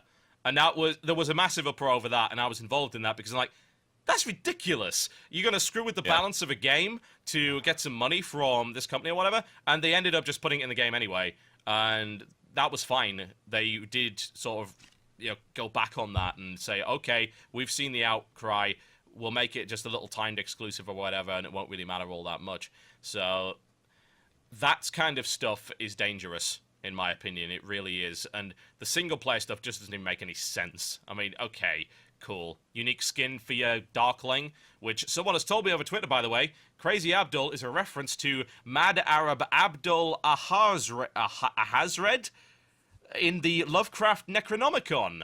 So there you go. That's where the reference comes from. It is an H.P. Lovecraft reference. Then. Very cool. Very cool. It's so not, it's not I still feel racist like now. they Not should actually have picked racist a different anymore. reference. yeah, it's Zero racism. I was getting Jeff Dunham from that reference and not Lovecraft. So that's okay. Yeah, no. And now that it's Lovecraft, that's way more acceptable. Oh yeah, yes. it's totally acceptable now. Definitely, it's not racist whatsoever. But the single player stuff that makes the game easier is the stupidest thing I've ever heard. It really is. It's like, why would you do that? I don't want the game to be made easier and it lasts less long. Come on. It's just stupid. Word. I just imagine them doing that with Dark Souls. Pre-order bonus. We're gonna make the game super easy for you. Yeah, exactly. Anyone that pre-orders the game, the monsters with the swords, they're actually now wiffle bats. Or Old Republic lightsabers, as I like to call them. Wiffle bats, and they're not going to do anything to you whatsoever. I really only play Dark Souls for the storyline, so I would really appreciate that. That'd be fantastic. Husky doesn't. Husky skips every scene. Yeah, exactly. He's like, Incidentally, I'm aware, by the way, that it is Ahmed the debt terrorist, not Abdul. I know this because, I have the internet, so there you go. All right, we're going to look at some trailers. Husky might get excited at this. We're going to watch some videos. Husky, you like videos, right? Yeah. I'm a very big fan of moving photographs. They are my favorite. There you go. You can be a big fan of that. We're going to have a quick look at A Hero's Guide to Amalur. This is the latest trailer. I believe it just came out either yesterday or the day before that. And it is an introduction kind of to the world that you're going to expect and the creatures that you will see. And it is, of course, for Kingdoms of Amalur Reckoning. So let's take a quick look. Amalur is alive and ripe for exploration. Secret areas, lore stones, temples, and unique dungeons combine to create a world worth getting lost in. As your hero sets out on his quest, you will discover a vast world. A world your hero is encouraged to explore, with secrets to uncover and fascinating mysteries to unravel. If you wish to uncover the mystery of your death, then you will need Ventrinia. Amalur's landscape is rich and varied, from the towering peaks of Skycrown to the swampy lowlands of Cluricon and everywhere in between. Regions have distinct flora and fauna, as well as structures both organic and man-made. Oh no, not just anyone can enter the secret city of the Fae. Cities like Edessa and Mel Senshir are populated by diverse inhabitants, and varied creatures roam the lands. Amalur has an equally rich history, and lore stones are a physical tie to that storied past. All right, so there's a quick clip from that trailer right there called A Hero's Guide to Amalur. And I'd ask you guys what you think of it, because I can then go on for about 20 minutes about the actual game, having played it. So go for it. What do you reckon to the trailer, Dodger? Well, it was originally supposed to be an MMO, right? They originally planned for this to be an MMO, and they're planning on it eventually maybe becoming an MMO in the future. So I think they're using that to their advantage, like being like, well, we made all this, but we realize an MMO is kind of out of our grasp. So here, look at all this, all this. And I mean, everybody really, really loves games where there's a lot of world to explore. So I think that, telling people about that a lot, and I don't know, I feel like it's a good marketing strategy for sure. I think the thing about Amalur that people have to make a note of, and is actually being made very clear in the marketing materials, is that this is a world designed by R.A. Salvatore. That's a good thing. And that, God, the name is gone. It's out of my head. I keep forgetting. Todd McFarlane, yes. Todd McFarlane is involved in the design of many of the creatures. And as a result, some of them look... Yes? No. I had like a brain explosion about the studio, 38 Alpha 9 or whatever the name of it. Yeah, 38 Studios and Big Huge Games. 38 Studios was founded by Kurt Schilling. You might remember Yeah, him. exactly. 38 Studios. The Red Sox guy. Yes, that guy. I remember they had a board meeting, and at the board meeting they had all the people who were like Was part Husky of 38 at the Studios. board meeting? And it was like some... I'm sorry, continue. Oh, by the way, people think that this is alcohol. It is not. This was sent to me by a fan. I want to point out for the record. Wait a minute. That this is again. What is it? This is a podcast thing apparently, because every week we have to announce something else that Jesse is consuming. So this week it is this. Oh no, tentacle grape. Wow. Oh yeah, I've heard about Wow. It's grape. It's So grape tell soda. us, Jesse, how is it? How does it taste in your mouth? It is wonderful. It tastes. Does it taste like the real thing? amazing. The real thing what? Which real thing? I feel like that doesn't need further explanation. that. I feel you are right. Yeah, in that apparently you can. Apparently, I had to look this up. It's a real company that sells this, to Japanese fan sites, and so one of my fans thought that I really needed this, and I gotta be honest, I do.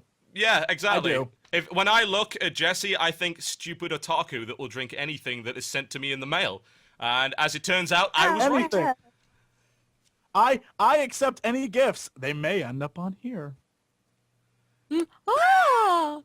I am such a whore. Jesus. All right. The Game Station official podcast does not in fact endorse tentacle grape or any other product that is consumed inside Jesse's mouth. Just want to make that absolutely clear before we go on there. But yes, Kurt Schilling. 38 Studios. What were you saying, Jesse? Oh, yeah. What were you saying? I have to ask. You had a... I was saying that the board of 38 Studios is really impressively famous people, Yes. at the forefront of everything they do. And so when you started rattling off names like Todd McFarlane and R.A. Salvatore, and you have all these guys, you can expect big things. Unfortunately for their game, it came out after Skyrim, which is gonna, if you can already see feedback. People are saying this is Skyrim 2. Yeah, fortunately for their game, The game it's could be actually amazing, a game. but it's getting backlash. Like, for instance, snaps. it has a decent combat system and proper voice acting and an actual story arc, and is not a sandbox And whereby... I love Skyrim. I'm sorry, I'm going to be honest about this. Having played a bit more of Skyrim, and this is the conclusion a lot of people are now going to, it's like, this is a wonderful world to explore, but my god, is it... They said it was... They described it as a lake that was with the depth of a puddle. It's this big, wide lake, and then you paddle in it, and you suddenly realize it's about this deep. And the lake is really nice to look at, and it's cool to paddle around in, but actual depth, the combat system sucks. The combat is freaking awful. Skyrim? Yeah, it's bad. It's plain bad. Yeah, well, Skyrim, unfortunately for the game, I agree, the combat could use some work, but I think that the game is what you make it, and I think a lot of people, that's all it is, though. people, well, yeah, but You've got to suspend your to disbelief. me, I have It a doesn't blast. tell you a good It's one of the most story. fun things I've. Well, unfortunately, that's because people play through the main storyline. Once you beat the main storyline, the rest of the world becomes inane and stupid. Oh, yeah, of course. You have to Playing through the go out of game, your that's way such to a take as terrible much time. idea. Why would we do something like that? Playing the storyline? That's insane. Nobody would do that. It's clearly not designed this way.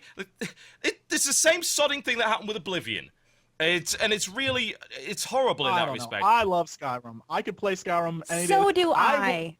I will follow a fox just cause, and he always leads me to adventure. And sometimes you when have you're to riding a experience horse, it. antelopes will come up next to you, and it's very cute. And dragons toss that wildebeests too. around. It's fantastic. Wildebeest? What the hell game are you playing? Skyrim Wildebeest Edition. That's I You don't know, know, man. I've seen yes. spinning tigers in that game. It can happen. You just kill a tiger and it gradually raises up in the air, starts spinning around, and then flies off into the sunset. spinning. It's like, well, this is the My death favorite one is the video of the guy freezing the polar bear that forever was rolling down the mountain. That rolls was down my the hill. goodness. That's pretty great. Yeah, Oh god, that one was good. Yes. Like I don't play Skyrim, but I watched that video probably. I laughed my 35 ass off at times, that, and I've I got was to just admit. Like, Yeah, Yeah, the that thing one about was good. Skyrim is just like it's all really about exploring this world that really doesn't change at all. Like, for instance, you can become this great hero of whatever, and nobody acknowledges it. It's like, all right, I am the archmage of whatever I am the archmage of the Wizards College, and nobody gives a damn. They really don't. They still give you these stupid tasks like gather 6 grapes. It's like, I'm the freaking archmage of the entire universe. Yeah, but let's be honest. That happens in every. To say that that's like something that's just. That's the last 7 years of WoW. You single-handedly Oh, yeah, go I to the know. Witch King, and they're like, "Please go farm for me." I know. Hi. I have criticized WoW for that a I lot. just killed You the know Witch it. King. You know this. I've criticized WoW for this, but this is a single-player game, for God's sake. You can't get away with the same crap. You can't say, oh, well, it's okay because, well, that's just how games are. No, it's not. It's a single-player game. You can do whatever the hell you damn well please. If I want a pleasing end to the story, I could just say, hey, that's cool. There we go. Done. Then I'd be probably looking at something like Kingdoms of Amalur because it's actually got a story. Whereas Skyrim doesn't, I can agree Oblivion with that. doesn't. Yeah, and this is fine. If you want to play Skyrim as a sandbox, great, because it's one of the best sandboxes there is. As a world to explore, it's mind-blowing. It's incredible. It's like, I could go up this mountain, and any other game would stop me from doing that. That's absolutely fantastic. And as a world to go around, unbelievable. As a game, I feel that Amalur is a much more promising title in terms of me wanting to play a cool RPG. And it's like, hey, there's cool stuff in the world, and hey, there's this great characters that I can interact with. Like, for instance, at the start of the demo, the first thing you're pretty much introduced to are 2 gnomes who are speaking in dodgy English accents, wheeling you along on a cart. You're dead, I might point out at this. You are dead, and they're wheeling you along on the cart, and they're treating you basically like a piece of garbage. And it's like, oh, this is actually kind of cool, and these characters actually have a little bit of depth to them. And you go through these conversations and you meet these characters that are actually interesting, and you go out in this world where there is no generic creature. I haven't seen in the demo, and I played the demo for about an hour, because once you get out of the original tutorial area, you get 45 minutes to explore whatever the hell you want. Yeah? And even in conversations, it actually pauses the timer. So that's really generous. And I went around, and I did not find just a generic wild boar anywhere. I found these like crazy tribal imp creatures with big heads and tiki masks dancing around the place. I found this giant bear, except this bear had spikes all over it. And it's like, is this some kind of weird mutant hedgehog? I have no idea. So I fought the bear, and crazy things ended up happening there as well, and the gnome was very thankful about that. And I ended up then just going into this town and declaring war on it, and setting everybody on fire. And that was pretty fun too. And that's legit, you can do that. It's totally fine. There's actually a benefit to it. So you won't have a horse. I hope I can get that demo to work. I hope Yeah. that they figure out a way for that to now not I'm a little pissed. be quite as Like, zombie. oh, well, then you go do this. Yeah. Then Oh. I attacked Well, the town my. and ate some babies, and it was wonderful. Now I'm like, does not work. Yeah. Does not work. I'm pissed now. This is insulting. Oh, insulting it. You should see How the did- chat right now. It's so funny. It's like I've insulted every 13-year-old Skyrim player in the world, and they are so mad. It's brilliant. You insulting Husky earlier, that's not even close to what's just happened in the chat room. And you know what? I People are could very not be happier. of Skyrim. Yeah, I was about to say, except I'm a whore and apologized immediately. I was like, whoa, guys. Whoa, guys, there's really a lot of you guys there. I'm sorry. Whoa. I've Well, I bitten love off him. way more Don't than get me I wrong. do. Yeah. Yeah. You're like, F you.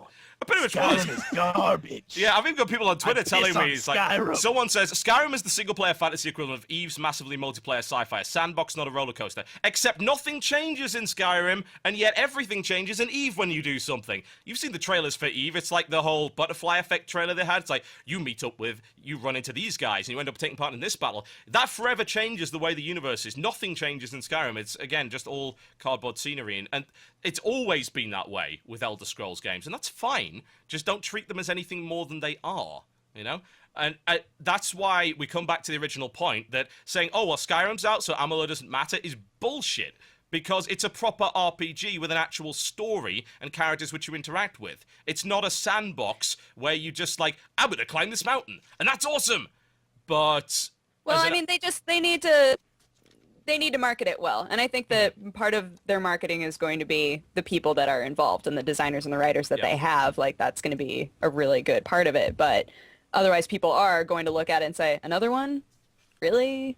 So as long as they can get past that hump, I think they need to go down the Mass Effect do route well. and just say, hey, this is basically a Mass Effect game, or it's a Dragon Age game. It's like saying, well, what's the point in buying Dragon Age because Skyrim exists? Because it's entirely different. It's not even remotely the same kind of game. And I would say that anyone that... Sorry, go ahead. No, people are always like that. To say that that they should stop... I'm telling them to stop because they're idiots. It's not going to happen.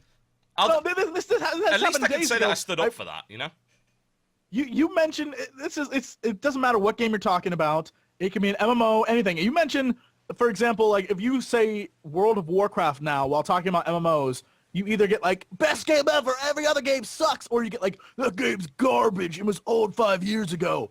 There is no in between. No, one's like, well, it's okay, I guess. There's some aspects that I find really invigorating with other... No, there's none of that. There's none of that. Only a Sith deals in absolutes. It's really as simple as that. But the way to look at Amalur... everyone here is a Sith, so... Yeah. Having played Amalur, both behind closed doors and the demo, I would say that it's the game Fable should have been. In every respect. Like, it blows Fable out of the water in every possible aspect. You know when Peter Molyneux said you can do anything? Amalur, you can almost do anything, but they're not claiming that you can do anything. They're actually being surprisingly muted with the way that they're approaching marketing. They're not blowing it out as, this is going to be the most amazing RPG ever. They're saying, this is a really cool world designed by someone who's got a history of designing really cool worlds, and the characters are designed by someone who designed frickin' Spawn, and there's 2 really good studios behind it. You know the guys who made Rise of Nations, that universally loved RTS? They're making this. You know Kurt Schilling's studio that, as you said, has this amazing list of people working for it? They're making this. This could be kind of cool. Let's have a look at it. Oh, yeah, the potential for this game is through the roof. I'm not saying that I'm not going to... This is a game I'm going to buy. I'm going to play and I'm going to love. But... The fact that it comes out after it's kind of like back in the 90s. This is going back. Remember, and as I say to you people, you whippersnappers, there was a period where it was like every other week was an asteroid end of the world movie, where it was like the asteroid one, and then like 3 weeks later another asteroid movie, and no matter what it was, whatever came out second was always like, oh, this isn't as good as the first. It doesn't matter. Doesn't matter if it's better. It will always be compared to what came out first. And that's the problem. Unfortunately, Skyrim beat it to it. There's TV shows like that too. That's just life. People always do that. They compare it to the first. As a YouTuber, another example would be any video TotalBiscuit has done ever. If I do a video 2 days later, it's about 15,000 complaints about how you did it better. Why am I wasting my time? TotalBiscuit's amazing. You should be really... Oh, don't worry. I hear a lot of that, pal. Yeah, you should be really happy about that, because if you get that many comments, that's going to shoot you so far up the YouTube rankings. Husky knows. He knows. 15,000. Damn right. We've been looking at numbers. Actually, haters are better than fans. They are, actually. With they how really it's are. set up right now. If Don't they're that. downvoting every video, I have a video uploading right now. I don't need smartasses to be like, guess what I'm gonna do afterwards? I'm gonna go and just thumbs down just this video. Single tear.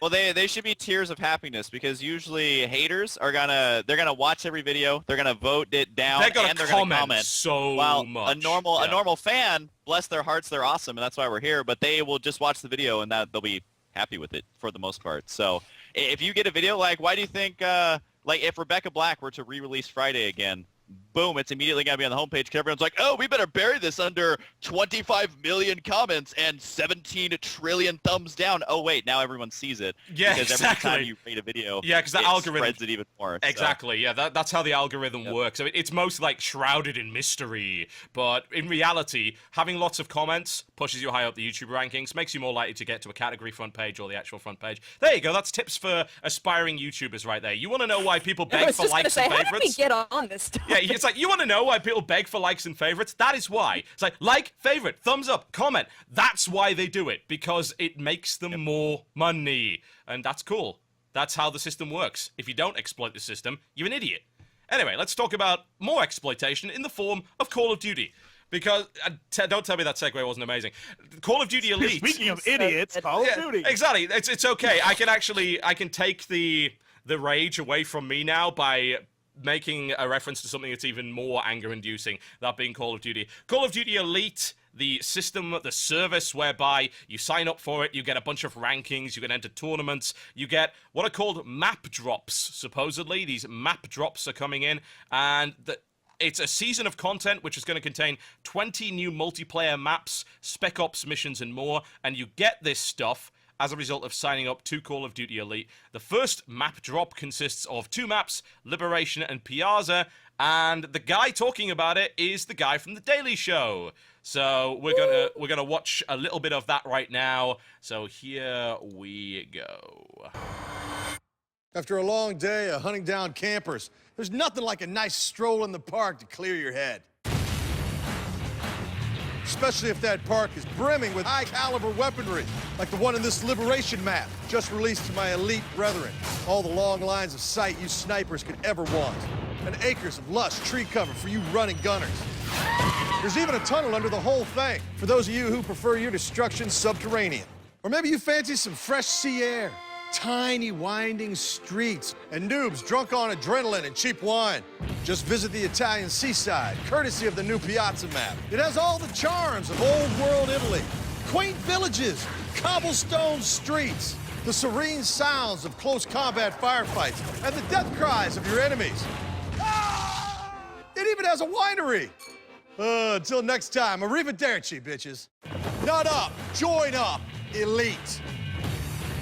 Oh, there we go, ladies and gentlemen. A Call of Duty Elite, the service that has been advertised for so very, very long, and is now starting to drop maps, and you have to pay for this thing. So it's a monthly subscription for a multiplayer FPS.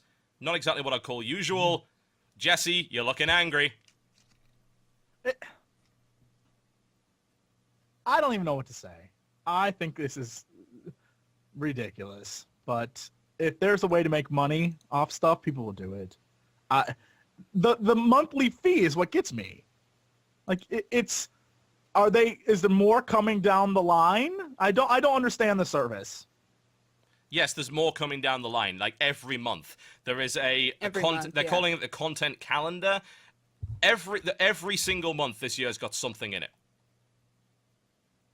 And after all of these drop, then people who aren't in Elite can just download all of it at once, right? It's going to be released as like a DLC pack, but they won't get it right when it's... I think so, yeah, I think so. The first problem I've got with this, if this wasn't Call of Duty, if this wasn't something that had X bazillion players... Yes. If it didn't have X bazillion players, splitting the community that way would be ridiculous. The idea of, okay, the Elite guys get to play these new maps, and then I suppose everyone else can buy them at some point. And the amount of maps they're looking to actually bring out this year is kind of crazy. It's a stupid number.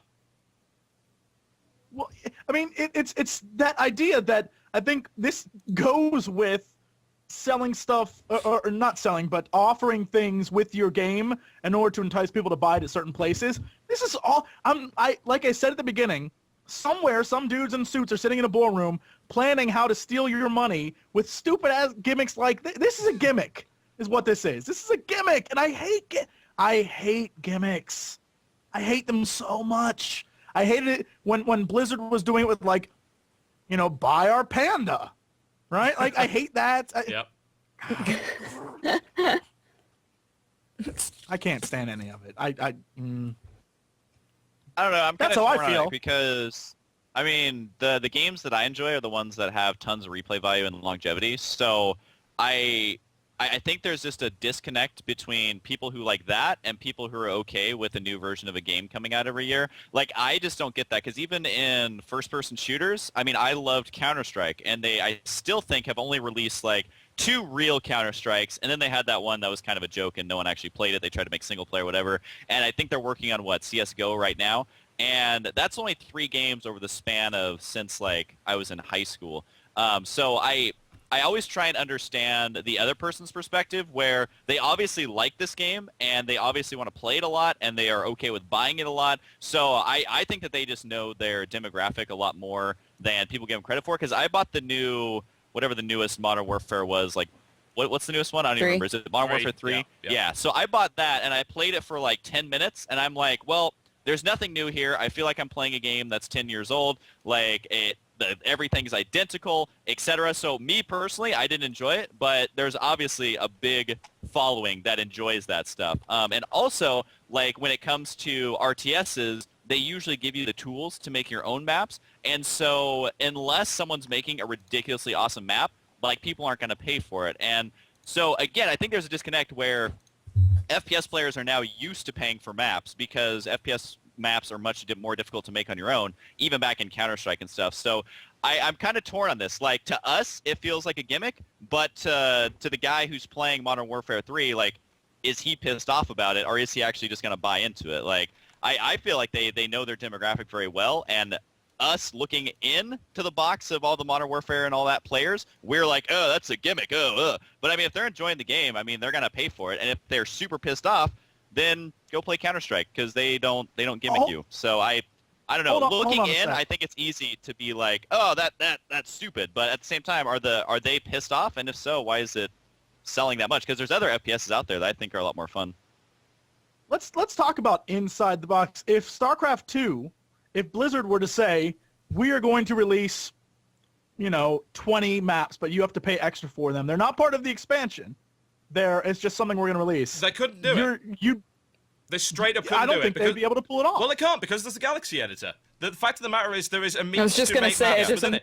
They physically you can cannot make your do own. it. There's no way. And indeed, they actually pushed back the service they were going to have, which was a premium custom map service, which I was actually okay with. That's what I thought, yeah. Yeah, that was supposed to be in the original release. They're supposed to be doing it now in Heart of the Swarm, I think. Either that or it's going to be one of those many features that Blizzard just shoves quietly under the rug, like, say, Path of the Titans and the Dance Studio and things in WoW. The custom map thing was supposed to allow people to sell really good custom map modes. Basically, it was to inspire the next Dota. Yeah, it was to allow them to sell those maps for like $1 or whatever, and I was okay with that. But you could not sell regular, ordinary maps in that game because it has the editor. The thing is, there's no way to make maps in Modern Warfare 3. You can't do it. It's all locked down. Yeah. Exactly. That's why I think, like, if I sit down to play a first-person shooter, I'm going to play something like Counter-Strike, because they do have map editors, and I don't know how active the community is now. I haven't played it in a while, but they would have websites that were dedicated to making maps. They'd make tournament maps and everything like that, and that's the type of genre for game that I like. But I also look at myself as more of a serious gamer, and I feel like with Modern Warfare, out of at least most of the people I know, they aren't hardcore serious gamers. They just like to sit down, blow some stuff up, and you're done. And I think that's actually probably the majority of people, especially since gaming is so popular now.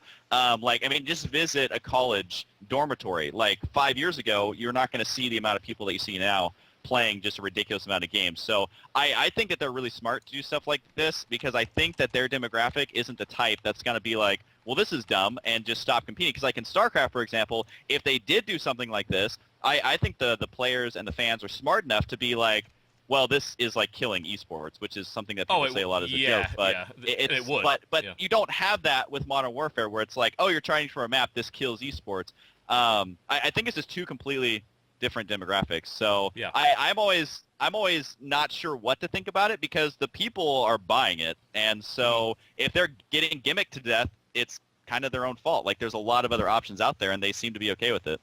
I would tend to agree. Now, I would like to present not so much a dissenting point of view, but an alternative slant on this service. So, It's very easy to call Call of Duty Elite a monthly subscription. In reality, it's actually a yearly subscription. It's a $50 service, but you can break that down and say, okay, well, this costs X number of dollars a month. Now, recently, with DLC, a lot of companies have been releasing something called a Season Pass. For instance, Mortal Kombat had a Season Pass. LA Noire had a Season Pass. Saints Row 3 has a Season Pass. And the idea is that you buy the Season Pass and you get all of the DLC that's forthcoming over the season, and you pay less for it. Now, surely, one could say that Call of Duty Elite is just a Season Pass. And why is it okay to do a Season Pass for Saints Row 3, but not okay to do a Season Pass for Modern Warfare 3? I feel like in some ways it's just the attitude behind it and possibly just the way that everybody else views that community, kind of like what Husky was saying, just like most people view the Call of Duty community as being just like a bunch of dude bros who think they're way better than everybody else. And so calling it Call of Duty Elite already kind of gives that feeling of like, you want to be elite, you want to join this special fancy group that once a month gets more DLC. It's different from being like, hey, you want a season pass for our game that we're making? Like, it's a very different feeling and a very different community. So I think it's very easy for us to view it in a negative light that way. But I agree with you. It's very similar. I mean, it's pretty much the same thing. Yeah, I would say that it is. That said, you then go back to what Husky was saying earlier, which is, well, I'm not going to pay for maps because I'm not an idiot. Why would I pay for maps? I play something like Counter-Strike. I can have as many maps as I want. Someone could just make a new one. I play StarCraft. I can play as many maps as I want because someone could just make a new one. And it is the monetization of something that in the past has been free, which I feel is what people are really pissed about. If we were going to get the core of the matter. That's what I was getting at. Yeah. Yeah. That's if you remember like we brought up Counter-Strike and the old Medal of Honor games. Yeah. The stuff you got from those, 90% of the stuff was free. Sometimes they were complete garbage, but at least it was free. And I think that's a big problem. They're not releasing new content, just a new world in which you can play the stuff you already have access to. Mm-hmm. And I don't know if I'm down with that, but yeah, I don't know if I can really get behind it either. And plus, Husky knows this for a fact. A lot of us just were okay playing DE Dust 24/7. We don't need new maps. What was wrong with that one? Yep. Yeah, man. Still am. And that again comes down to, I think, kind of the competitive side versus casual. Where on Counter-Strike, like, you can play that map 20 trillion times, but someone who's just sitting down to play for fun, I look at it like strategy and like how's the metagame evolving, all that. An average person doesn't care. They just want to, see the new levels, have fun, whatever. So I always try and not smack talk most games, just because people, like, their demographic's completely different than mine, where I've always played the competitive side, and to me, Counter-Strike is a lot more competitive than Modern Warfare. But Modern Warfare is also the one that's at events like MLG, so it's always kind of like different. And yes, there's Counter-Strike tournaments too. So I don't know. I'm always kind of weird, like, shitting all over someone else's basically genre of games that they like. Because a lot of StarCraft players are like elitist assholes who are like, oh, I'm so good at StarCraft, I'm better than everyone else. Yeah. Like, I mean, that happens, and I mean that's the demographic I'm a part of. But there's so many. It's like video game racism. So I try not to be a racist. There you go, folks. Husky tries not to be a racist with his hunky black men, and that leads us nicely into something else that's rather dark, The Darkness 2, which we have a trailer for right now. Let's take a look. I never asked for the darkness. It chose me. Gave me its power. But like everything else, it came with a price. Jackie, this was not your fault. And now, it's mine to control.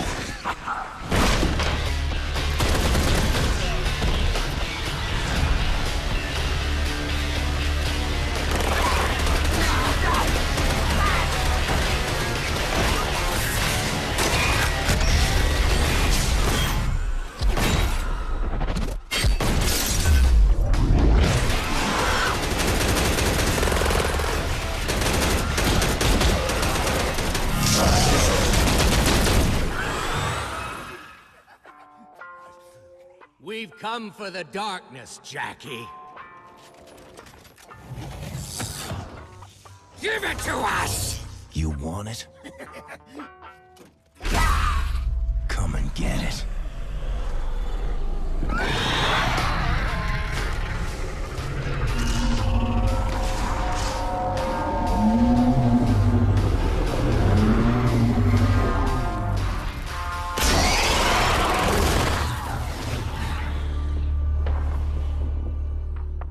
There you go, folks. Darkness 2, which is coming out on February 7th in the US and I believe February 10th in the EU.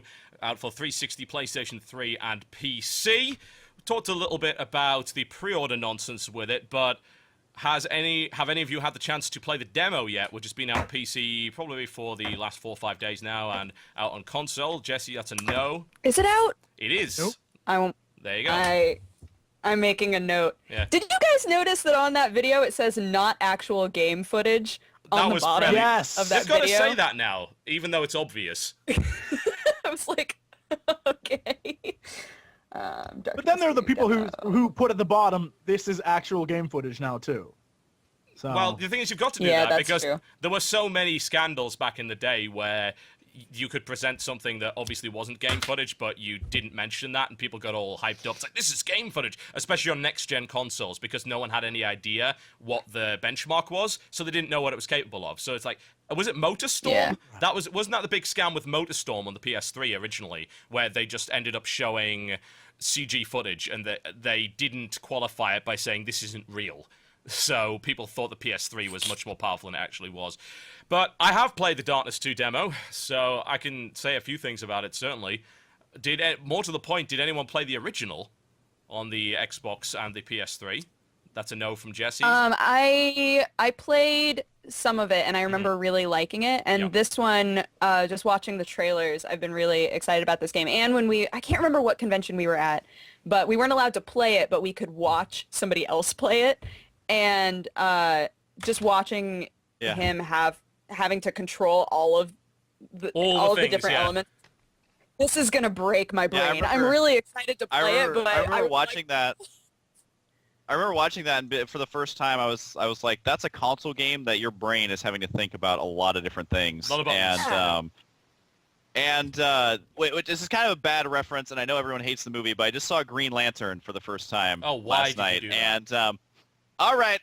But the one thing I liked about it is the idea of like having full control over what you can do. So he's like, oh, I want to make a jet with my mind or whatever. Like I thought the idea of it was really cool. And this game is something that I feel, hopefully, unless the demo is just really good, that there's a lot of different ways to do something rather than it's just kind of like, go over here and shoot these guys with your gun and go over here and shoot these guys with your gun. And then you're going to go over here and shoot that guy with your gun. So hopefully it's in-depth enough that, you're using all the different tentacles and everything, and there's more than one way to do stuff, and I love games that have that. And watching the demo, it looked like that's what it's going to be like, but I didn't get a chance to play it hands-on. Yeah.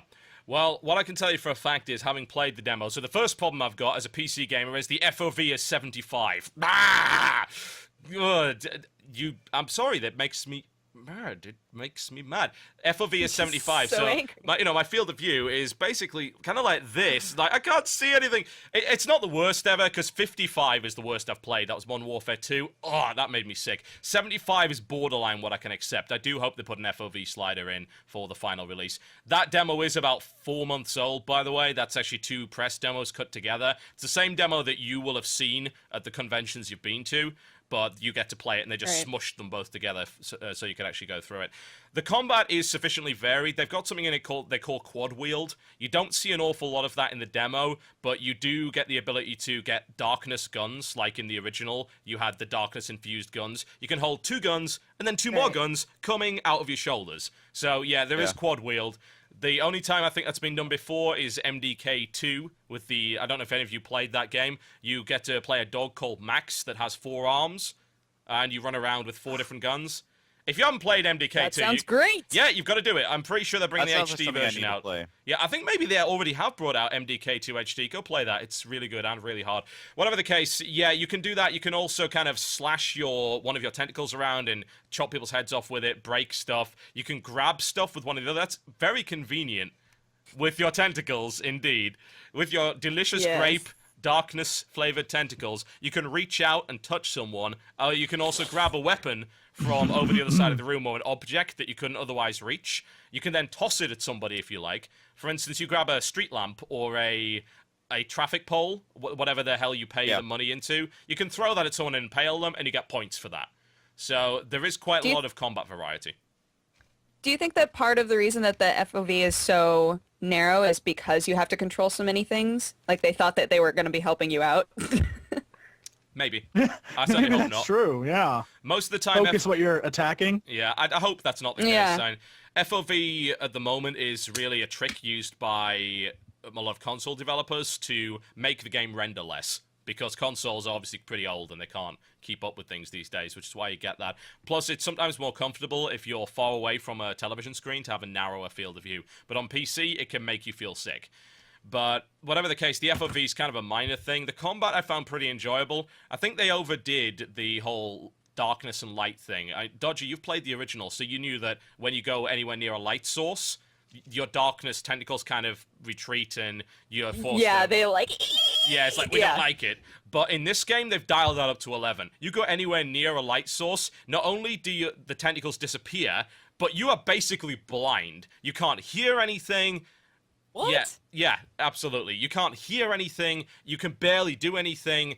You've got like kind of this concussion effect going on. And until you destroy the light, which usually has to be done with your gun as a result, you can barely do anything. So that's the one thing I really that's hated. silly. I mean, it was already inconvenient in the first game. Like it's a decent inconvenience for you. So I don't think that they needed to make that any worse than it already was. Yes, I felt that it was okay for it to be a little bit of an obstacle, that you could just, oh, right, there's a light source. Okay, I'm in a light source. That's kind of annoying, I guess. I can't use my darkness powers, but I can still shoot people, no problem. Like, it didn't affect your screen. Yeah. Here, good luck aiming. You can't see anything. It's like, bleh! All sorts of crap. You can't even hear who's coming at you, so... Yeah, we should mix that game and the flashlights from Battlefield 3. Oh, no!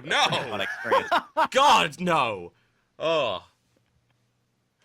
Yes. This is a future Let's Play. I'm just letting you know right now. Oh, God. It sounds like it'd be a horrible experience for everyone involved. Me, people.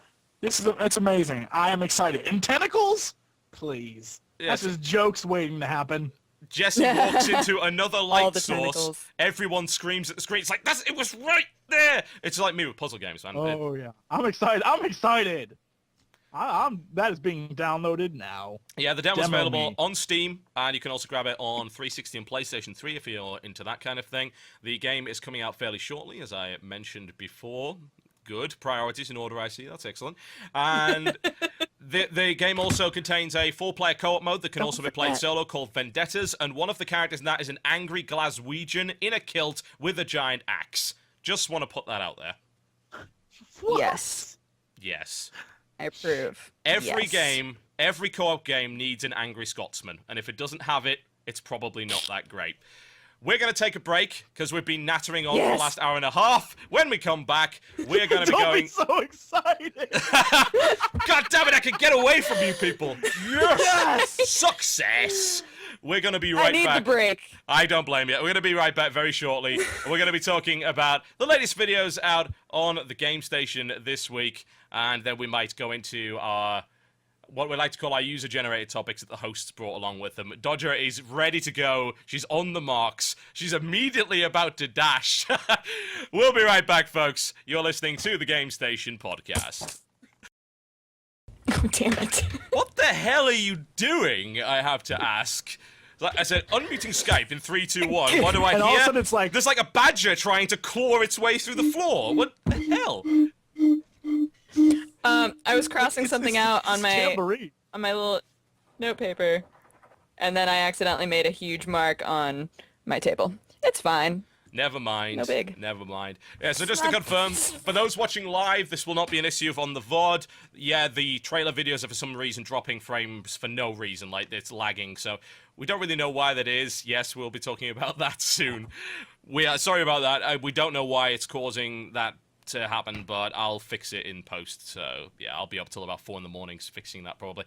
All right, so let's talk a little bit. No, let's not talk about that. That'll be a very short and negative conversation.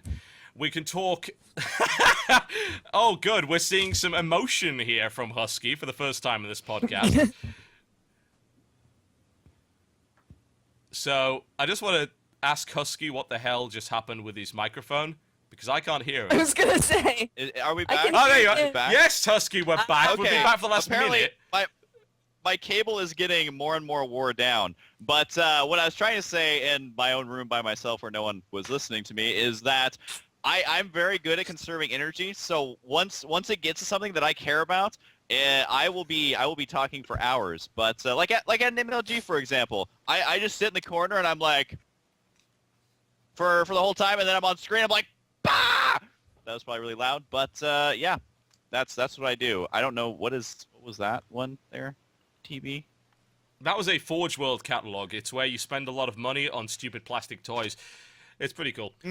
Anyway, so we've got some topics. Some of you brought some topics along to discuss, I believe. What the hell does that say? What the hell? Oh, God, I tell you, I've been accused of selling out to everything at the moment. I have to say, by the way, you are the guy that promoted gamer food on the last show and is now promoting Tentacle Grape. You do not get to call anybody a damn sellout. It's as simple as... It's really funny that he was promoting... to call people a sellout.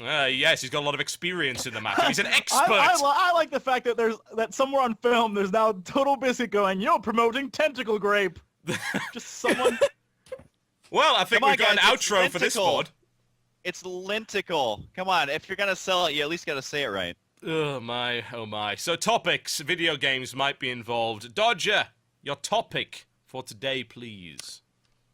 What was my topic? Oh, I remember. It had to do with, I was reading, I got really heated about this like a year ago, and then I was reading another new article that came out about it, but just the idea of Hollywood directors being kind of like enamored with gaming culture because it's gotten so big lately, and being like, I could help direct a video game, or I could direct a video game just in general.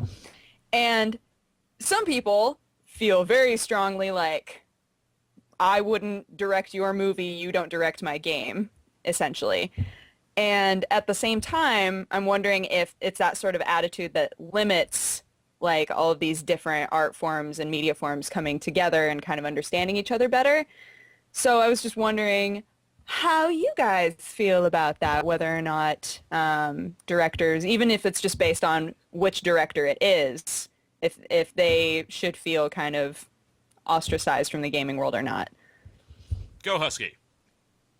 What does ostracized mean? That sounds like a workout machine or something. It's a bird. Gotta go ahead and hop on the ostracizing machine. You're supposed to be a caster with a wide vocabulary. What the hell happened to you, man? See, I'm supposed to be a caster that appeals to a broad audience, and I feel like anyone who doesn't speak English as their main language is not going to use the term ostracize that much. Good job. It's a bird. I don't know.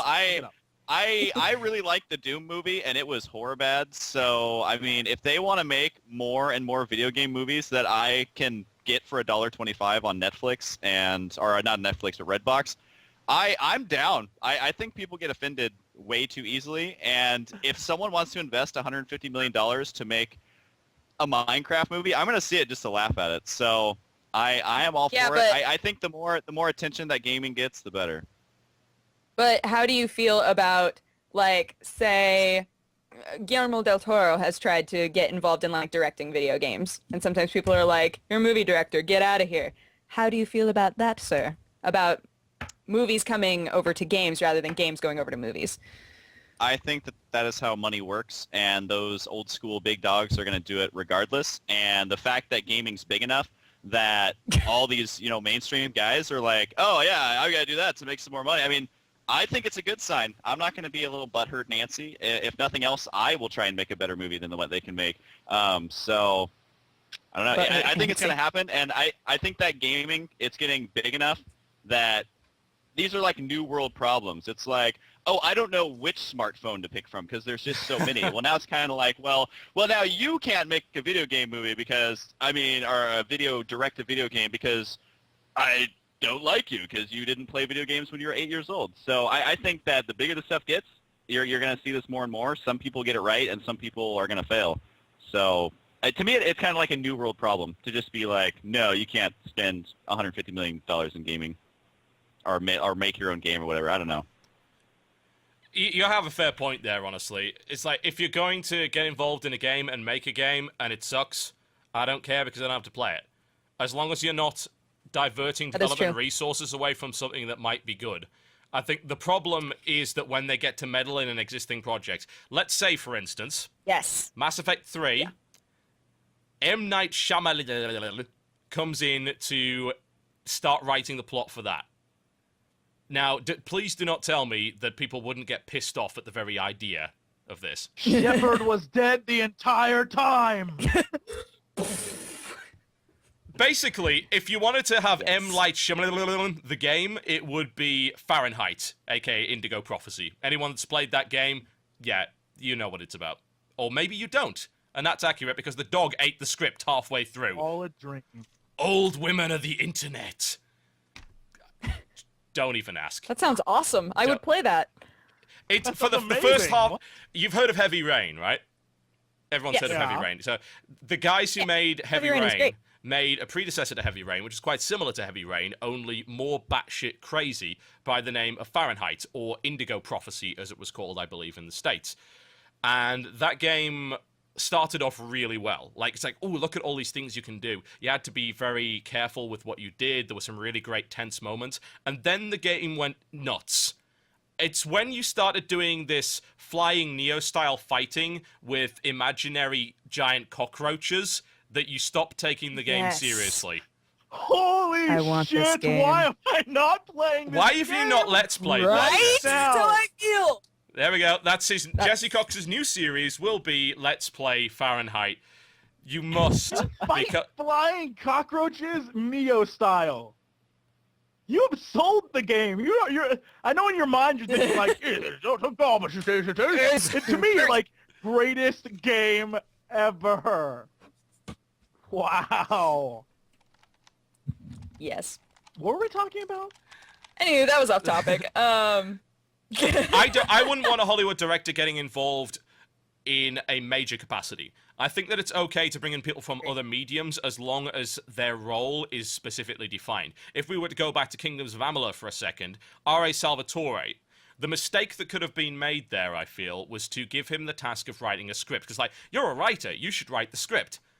Being a novel writer and writing the script for a video game are two completely different things. He would have probably screwed it up. It doesn't matter how talented a writer you are. What they said is, you know what, you write novels and create really cool worlds. Create ours. And then it's like, provide the creative direction for the guys that know what they're doing to then build upon. That's a good way of having them involved. Yeah, or just having them build up to that point just like anybody else would. Like saying, okay, you've directed movies before. Would you like to direct this kind of smaller project? And if they do really well with it, then give them more freedom to possibly work on a bigger project in the future. Like, just like with any other sort of thing like that. That was really vague, but I feel like you guys followed me, maybe. Maybe. The big fear here is that when it comes down to it, the different communities, I'm not sure what you would call them, the TV, video games, movies, they're all direction and storytelling and how they're done is different.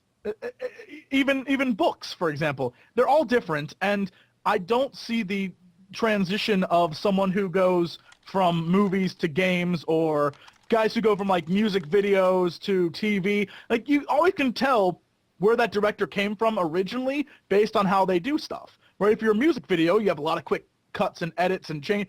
And I can see how saying, oh, this film director, film writer, film whatever, going to a video game, their background would influence that game a lot. And you'd have a lot of, I hope it wouldn't suck, but I can see how a lot of people would be afraid that that would end up as just a bad game. Mm-hmm. Yeah, I certainly think there's fear of that. I'm trying to think of some examples of games that already did this, and as a result... Stranglehold. Stranglehold, the John Woo game. That had some issues. Yeah, that... Garbage. Let's be honest. I have never played something that on rails. That is an unbelievably on-rails third-person shooter. There is no way you can go in that game. Think about Max Payne, one of the first third-person shooters to really do the whole bullet time, John Woo style, woo, I'm jumping sideways with 2 guns kind of thing. Then look at Stranglehold, and Stranglehold is like comparing Skyrim to Modern Warfare 2's campaign in terms of it being so scripted. And Stranglehold had some major problems there. And that's I think the fear is that if you're a director for a movie, you want the game to play out in your mind. That's how you see the story going, or a writer or whatever. You see the story going that way, and you lead. Game development is totally different. And that, I think, is why you see such poor transition of games to movies. The directors and writers and whatever are involved, but the idea that you take a game that takes 40 hours to complete and try to cram it into a movie, or like your favorite director, M. Night Shyamalan, who tried to cram an entire season of Avatar: The Last Airbender into a 2-hour movie, right? Like in order of like story. It's like that kind of stuff. You can't do that. So, and that's why I've always said this, and I don't know if we'll ever see it, but when they said, oh, we're going to try and do a World of Warcraft movie, my initial reaction was it will be garbage. You either can go 2 ways.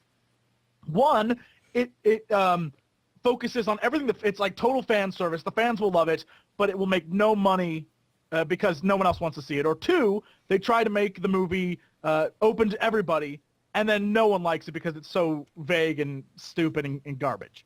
And that's video game movies. But, you know, Yubel got to eat, so he's going to keep getting directing spots. That's just the way it is. Yeah, that's sadly kind of true. There is an example of a game by a director, or at least with a director heavily involved in it, that didn't suck. And someone pointed this out accurately in the chat, and it's reminded me of it. Funnily enough, it was a Wii game. It was called Boom Blocks. Steven Spielberg was heavily involved in that game. And the funny thing about that is, yes, that's the surprise, isn't it? It's like, really? There's how does that work? It works because he was involved in the game in a way that he usually isn't involved in movies. The same example that I made with R.A. Salvatore, he's involved in it in a sense that, ooh, what can you do that would make this cool, but let's not treat it like a movie because it's not. So don't do the same thing that you do in a movie here. Provide some creative inspiration. Exactly.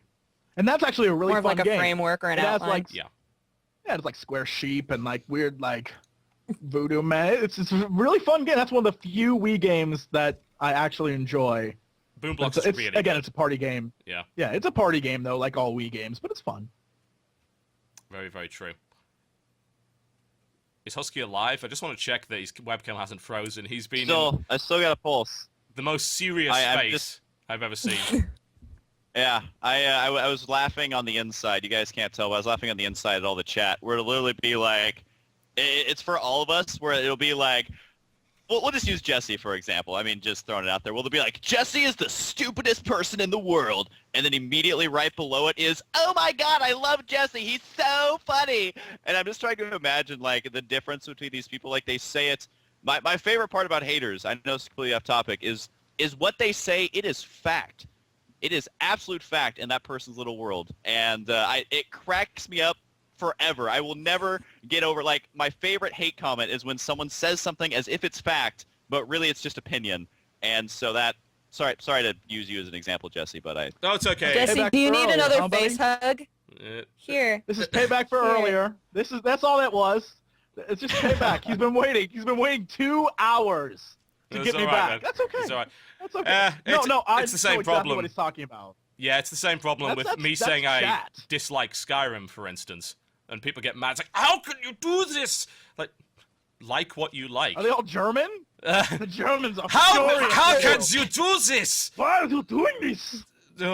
It's more of a case of you can like what you want to like. Just go play it. Fine. And you can like the personalities and YouTube channels and TV shows and music that you want to like, and no one really has a right to tell you otherwise. And isn't that great? That's fantastic. So stop getting mad because someone doesn't like the same thing you do. I actually have a question, which I will ask you guys because I don't know. Okay. You guys are talking about like movies and writing for games and stuff. Like, who writes all the Star Wars games? Like, as an actual question, like who writes those games? That's I'm a genuinely really curious, good question. There are so many good varies. Star Wars games. Like, if you think about, like, even games on the N64, like, if you guys played the Star Wars games, they had the Pod Racer, and what was the first-person shooter one? It was so freaking good. And like, there's so many good Star Wars games that I'm wondering Shadows of the Empire. who's writing That all was those. fun. Well, it's definitely not George Yeah, I think Lucas, I that's- can tell you that for a fact. But I know LucasArts is involved in some respect. I think they've got a lot of the expanded universe guys involved every now and again. But the thing is, it varies from game to game. Like, some of them, I've got to ask, like, who wrote the original Knights of the Old Republic, for instance? Did it have George Lucas involved in it? No. He probably gets a piece of paper over his desk that says, sign this, like, fine, and then goes back to playing with his action figures or whatever, or making the latest edits in Final Cut to Star Wars Episode 4. But whatever the case, it's a situation where you've got a lot of talented writers that are part of the expanded universe scene, and then you've got a lot of talented writers that kind of like Star Wars and have the ability to research Star Wars, who just write for the company, like BioWare's writers or whatever.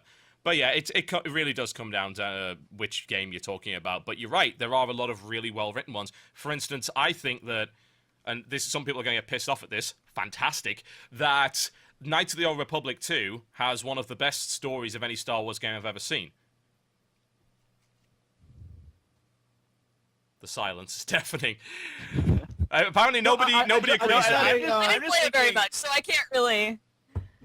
Because my mind's always blown at how many Star Wars books there are. Like, I don't know how many there are now. If A you lot can of count rubbish. them, but I'm wondering, like, if there's good and bad ones in there, which I'm sure there are, and also the people involved with the good ones, like, are they doing something outside of writing those books? Because I don't know. Because the way I look at it is, like, we may be like, oh, these writers wanting to get involved in games, that's bad. But maybe, I mean, it could potentially have been going on since we were kids. Like, I don't know if it does. I'm actually kind of curious. Apparently, from what I was, thank God I have like a crew who got my back. I just got spammed with people saying that recently a lot of the Star Wars games have been written by Drew Karpyshyn, Karpysy. I was like, Karpyshyn. Karpyshyn, yeah, Karpyshyn. Apparently, he's like behind KOTOR and SWTOR and all the tours, and so my hat is tipped to him, and I guess he's also behind some Mass Effect stuff. So that must be the BioWare writer, man, the go-to guy. Yeah, dude, seriously. Yeah, I'd imagine so. But yeah, that's the answer to that, I suppose, isn't it? It's a bunch of professional writers, apparently good at professional writing. Shock horror, news at 11. Yeah, that's how it is. But yeah, I think the conclusion on that, I suppose, is that if you're going to take a director from a film, you don't want to use him in the same way that he would be in a film, because the mediums are completely different. You can't compare the two. And as we've seen time and again, trying to translate games to film has generally failed horribly. Trying to translate films to game, for the most part, also fails horribly for a wide variety of different reasons. The mediums are different. The cross-pollination, I feel, should not be happening all the time. It should be limited to only when it actually is going to work really, really well. And the task should be given to people that are very, very good at what they do, not people that are good at this other medium that has no real relevance. True. Yes. That's how I conclude on that. Husky, your comments? I don't know. I enjoy bad products a lot more than I probably should, so I tend not to get mad at something that's bad. I tend to laugh at it, especially when it comes to movies. Like, people will spend $20 and go to a movie, and it'll be the biggest bomb ever. And to me, it was like the best comedy of the year. And so I think I look at things a little bit differently. And yes, if Blizzard released, I mean, my favorite game is obviously StarCraft. If they released that and it was horrible, I would be really pissed. But honestly, I think I'm not as close to as many things as a lot of people. So if they want to make a bunch of horrible video game movies and a whole bunch of horrible, like, movie video games, then I'm all for it, just because I find it so entertaining. But the companies that make good stuff, they should do well. People should stop buying bad video games. I think the best bad movie of the year, totally off topic, Drive Angry. Go watch it. It is amazing. That was Drive Angry? Drive Angry was, yeah, Yes. Nicolas Cage movie. Nicolas Cage is amazing in that movie. Amazing. I thought you were so just going bad. to say Drive, and I was going to be like, oh, I'm so sick of hearing things about that movie. Drive's pretty good. Drive Angry. Yeah, Drive It's Angry. garbage, but it's amazing. It's absolutely Is awful. garbage. Yeah, it really, really is. Excellent. But yeah, we went to see that, and it was pretty good. It's like it's got everything you want in an 18-rated movie. It's got sex, it's got tits, it's got blood, it's got demons, it's got guns, it's got big cars. We gotta rent it. Done. Seriously, the backstory. Yeah, no, this sounds like this in the sounds first 5 like minutes. right down my alley. Like the best way to save a horrible movie is just random boobs. And my favorite ones are when the whole movie doesn't Or hint to explosions. that there's going to be boobs at all, and then just randomly there's a scene where everyone has boobs, and that gets me every single time. Everybody, Gender. absolutely everyone has. It's like the dogs, Behold, the cats, this was that giraffe the- over there. Enjoy. It's a cornucopia God. of breasts. Yes. Behold, so that's- many boobsicles. Dear God. So, Yes. yes. Well, that went off topic pretty damn fast. What can I say? Which used to be the theme You're of this welcome. particular podcast. Thanks for that, Jesse. Thank you very much. I think we might have time for one more topic, and then we'll have a look at some of the Game Station videos that are coming out, and indeed already out this week. So guys can go and investigate some of our channels. Jesse, let's hear what you have to say for this week. Oh, mine we already did, unfortunately. So we can skip mine. Mine was about how the Wii U has the worst name in history, and Nintendo is planning on, well, they're thinking about changing the name by E3 to have something better. And it all stems from the fact that no one could figure out that the 3DS was different from the Nintendo DS. Like, so they had to put like stickers on the boxes saying like, this is not a DS. That's, yeah. No, that's So honestly that was my story. I don't follow Nintendo all that closely. So someone like me, I'm a gamer, but I don't know a lot about Nintendo. Like, I would be confused by that. I'd be like, why are these names so similar? Like, just call it like something different, like a PlayStation 1 and a PlayStation 2. Like, Exactly. it's pretty easy. Or like the Super Nintendo, or Brilliant. just the regular Nintendo. I might be the only person who thought this, but when I first heard Wii U, I thought it was like some online school for the Nintendo Wii. Like a play. I What? heard Wii University was the Like first thing Wii that came to mind. University? That's what I thought. Wii U. And I thought there was gonna be like, welcome to Wii U. We're gonna teach you how to be like cool with Nintendo. I didn't have a clue. I didn't know it was a real system until I saw a picture. I swear to you. Like, that's how confused I was. So, but I'm an idiot. Well, that we can certainly accept. No. Yeah, no one said a thing about it. I'm not going to argue with you And on then the there's- matter, honestly. Husky just nods like, yep. That's accurate. Yep, That's accurate. Preach. preaching has Yes. been done. Well, in that case, Husky, did you bring a topic along today? All right, so all my topics were going to be StarCraft, but There's a shocker. I know, right? And then I was going to narrow it down to just Blizzard related, and I was going to say, they're trying to release, 3 games in the next year-ish? And it was going to be that, but I'm also curious, now that they've canceled BlizzCon, what is going to be your favorite event this year that you do? Not that BlizzCon would be your favorite, but No, it wouldn't. because last year I went to at least 20 events, and I'm curious as to what you guys are looking forward to. That's a good question. I love GDC. GDC last year was awesome. It's so chill, and everybody's just like, look at this game that I made. And I go, okay, it's great. Game Developers Conference, if any of you can go, you should totally go because it's great. Very chill and relaxed, and just people who really love games, and there isn't a bunch of, crazy advertisements going on. Yeah, the GDC That was is my an favorite one last year. interesting choice, honestly. I think a lot of people would say, PAX or E3, but yeah, GDC, look, it's certainly quite a bit harder to get into for obvious reasons. It's GDC, from my impression of it, I've never been to it, haven't been to it yet. I was seeing sort of the tail end of it when we went to Gamescom last year, but it seems to be more of a gathering of developers. It's get the games development conference. Yeah. The point is to talk to other developers, get ideas, and there's a lot of industry talk.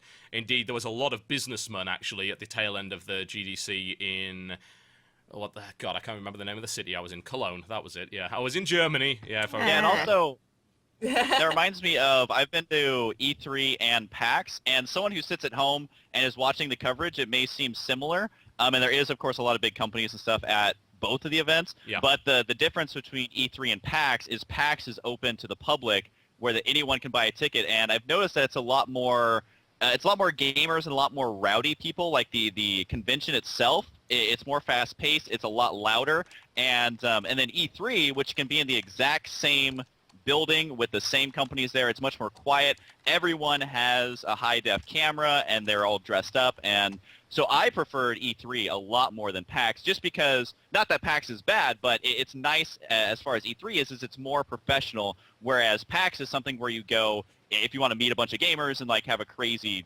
gamer night out, I guess. So it is definitely different. A lot of the conventions, even though you may be watching a video from E3 and it looks identical to a coverage from PAX, I found it actually kind of interesting how different they really are. Yeah, my impression... E3 is so overwhelming, though. Mm-hmm. It's just huge. Yeah, my impression of PAX is that it's a nice, happy medium, at least for the moment. I don't know how well it's going to stay that way. That it's a case of, hey, go see some cool games and go meet some people and play some games. The idea that they've got tables set up for people to board game, for instance, and play cards, that's an awesome thing. That's something that doesn't happen at places like Gamescom. Gamescom, E3, very much pure trade shows. PAX, kind of a little bit of column A, column B at the minute. That's good. That's a good area to actually occupy, I feel.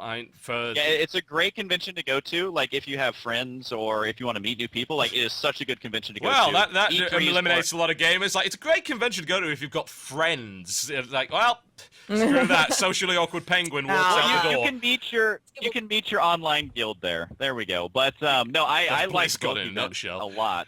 Yeah.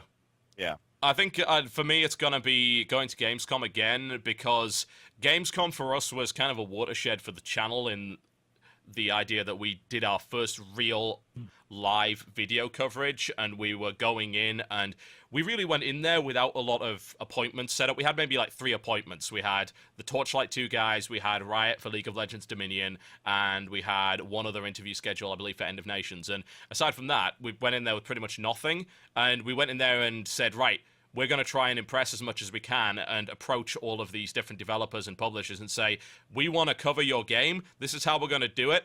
And I tell you this, convincing developers to do the whole dual commentary thing with headsets, there's looks of terror on the eyes of the PR guys that's standing nearby. It is the funniest thing that you bring the headsets out, you show them the headset, and the PR guys are like, ah! What is that? You can't do that. This is an uncontrolled environment. This is crazy. But a lot of developers did play ball with us, and we got the BioWare guys on there. We got all sorts of different devs. And we put out a load of videos from Gamescom, and we just want to do it again better, because we learned a lot about the best way to approach things, how to get what we wanted, and what to cover and what not to bother with, as well as how to dodge PR guys. We're very, very good at that now. Yeah. Right out. That's a good skill. It is. It's a useful talent to have if you want to cover an event like that. What about you, Jesse? Oh, me? Yes, you. That's him.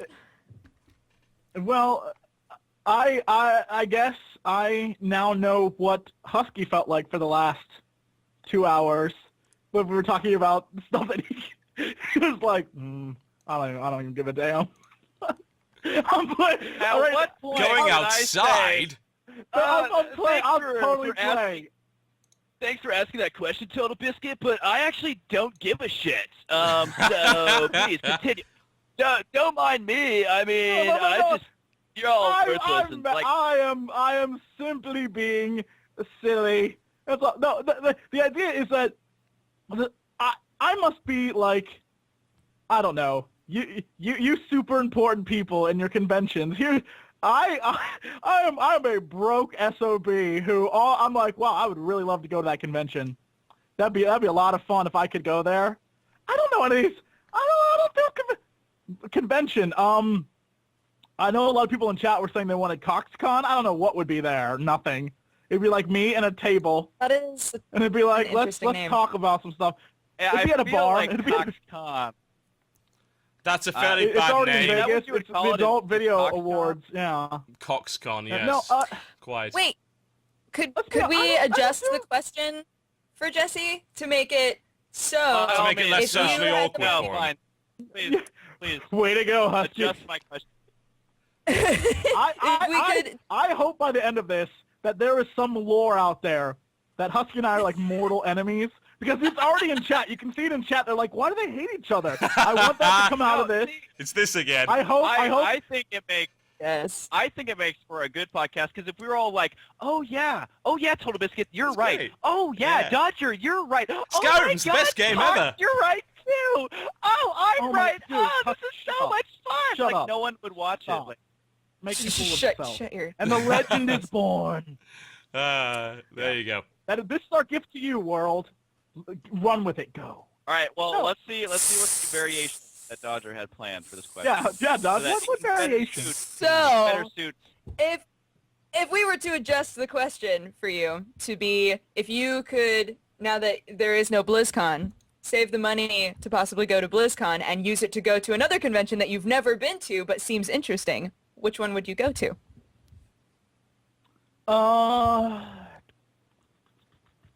And don't say cock. Well, I guess I'd have to go to CoxCon all day. CoxCon would be at like a Buffalo Wild Wings, and we just get drunk and eat with your wings. like mom, and that's Let's the only be person honest. who shows up. Oh God. That's fine. That's I fine. love I'd have just as Buffalo much fun.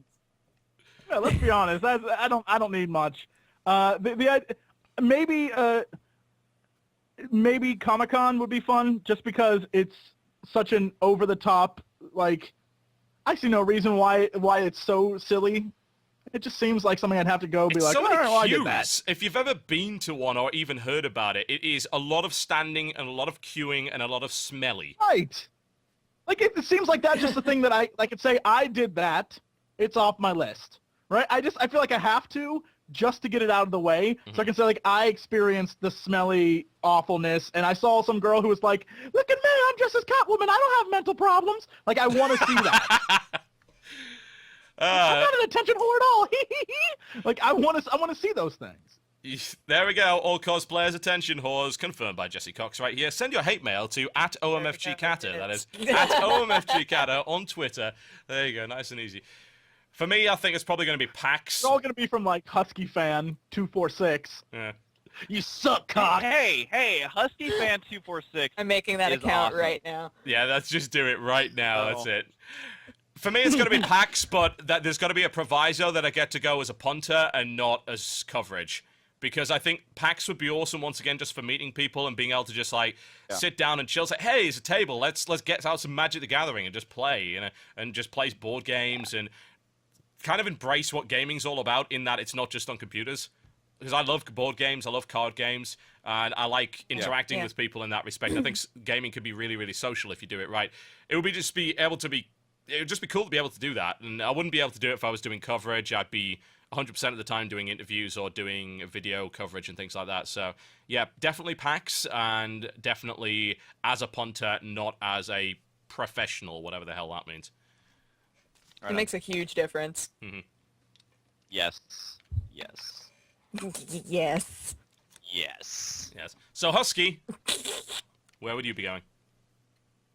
I'm so sad that BlizzCon's gone because everyone always asks me, like, at the events, you know, what's your favorite event? Are you having fun? And I'm like, yeah, it's great. But when I'm at BlizzCon, I'm like, yes, this is so awesome. And then I eat at Morton's, which is the steakhouse right there, and it's so Morton's great. is amazing. But, Verified. Morton's is so good. I really, really want to go to DreamHack. I've never been there, but I really want to. Unfortunately, like, I'm so jet lagged. I feel like I flew so many times last year that the jet lag is just carrying on over. It's like carryover minutes of being jet lagged from last year. So I'm trying to recover this year with a lot less travel because it gets exhausting. Like, it is fun. It's amazing. It's a great opportunity to be able to go to all the events. But when you go to 20 plus in a year, you need some quiet time, or at least I do. So I don't know what event I would go to this year, but at some point I want to go to DreamHack for sure. So hopefully that one happens. Yeah. I'm sorry, but I just saw the best comment in the chat that anyone has ever made about anything. They've come up with I think we saw the same one. This is brilliant. So for the longest time, people have been wondering why exactly Jesse's channel is called OMFG Catter. That's because he was dumb and didn't future-proof his channel and created it to do Cataclysm footage. So that was when he was part of an organization called OMFG, which he also is now not a part of. But someone's just come up with, this is a TV trope, by the way. We referenced TV tropes last week. This is a trope. It's called the backronym. And it's the idea of coming up with an acronym for something and kind of backdating it. And this is brilliant. Yeah. OMFG Kata stands for one moderately funny gamer constantly annoying those around. It's brilliant. That's very accurate. That is absolutely That's very fantastic. accurate. That is the best thing in the I world. can get behind that. Yep. Of course you could, Husky. Yeah, no, I think that I think that's great. I can only imagine what HuskyStarcraft actually stands for. So, Challenge, ladies and I gentlemen. That'd be a long had a act- video one time, but Yep. because Husky's kind of a hard one, because I don't know, K words are kind of hard to come up with. Of course, yes, I know there's a million of them, but when It's you 'cause try have a and like terrible come up with a vocabulary. meaty word that starts with K, you start with like the word no, and then you're like, What? that's all I got. So I'm sure someone will come up with it. What KNOW? That's I don't know. I was going to say, come up with the word no. Wait, what? No. No. I remember makes no when this sense. show used to be about video games. When was that? Somewhere in And planning, storybooks an episode and a and half songs. ago. Yeah. Yeah, exactly. In sonnets of old, maybe. Oh, God. Well, I think, sadly, we're going to have to skip the video segment because the videos aren't working properly. So hopefully I'll have a Yeah. fix for it next week, because I don't really want to say, hey, look at this amazing video, and then people have a really bad impression of it because it's running at about 1 frame every 5 seconds. So sadly, we are going to have to skip that, but that doesn't stop us from giving shout-outs to the channels and telling you to go and watch these videos. And everyone came up with a video this week once again. So Jesse, why don't you start us off? Tell people where to go. Tell them what video they need to watch. Oh, I don't remember the name of the video. Oh my God, TV, help me Dodger, out. you fail less. You tell us about your video. No, it's a playthrough, but I don't know the exact name because it's like part 45. How am I supposed to? Don't no. 'Cause now This I is feel not bad a, that, like, it's not a good way to start a recommendation. So, There's this guy. so Jesse, I you know, don't remember his name. you know that big But- mechanical keyboard you've got that makes obnoxious noise all the time? Why don't you use that and type up. down the name of the sodding video? Just an idea. I'm getting it right now. Dodger, tell It's us a little so bit great. about your video. I just haven't watched it yet. No, stop. Um, Now you guys are just being mean. Just We'll being come mean. back to you, bro. We'll come back to you. No, it's too late now. It'll be It's Super Paper Mario number 49, The Misadventures of Piccolo by Koopa Kung Fu. It is amazing. Koopa Kung Fu cracks me up. And that is the video. How honestly, Super Paper Mario 49, The Misadventures of Piccolo, you expected me to remember that? You are an asshole, TotalBiscuit. You are an Channel asshole. Channel name was the most important part. Yeah, it is pretty good, isn't it? No, he says, could you give me the video? It would be nice if you could. Also give me a like for this podcast. All right, all I wanted to do, how am I?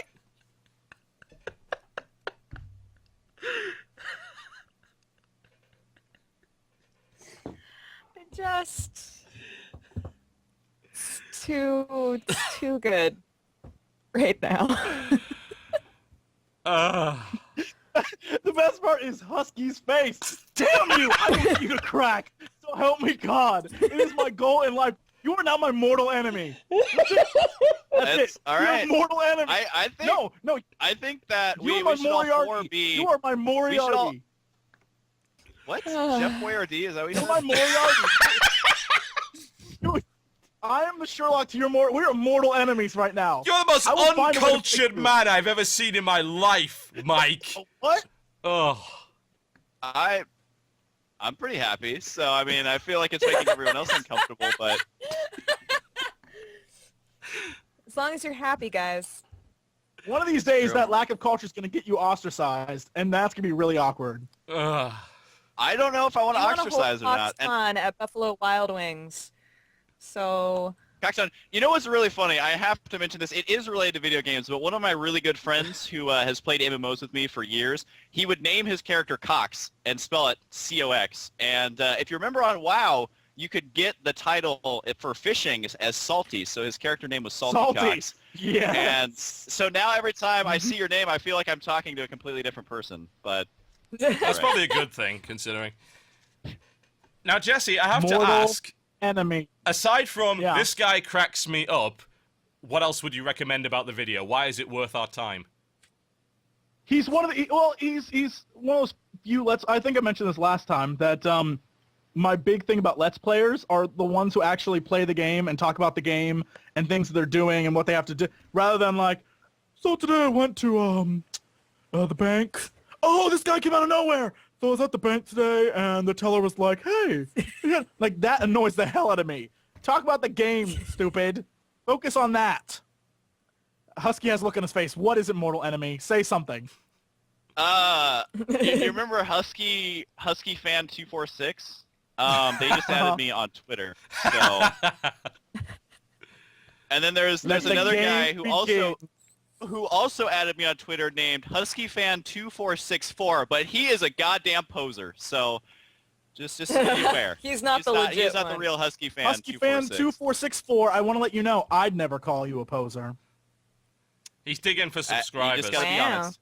He's digging for subscribers. Wow.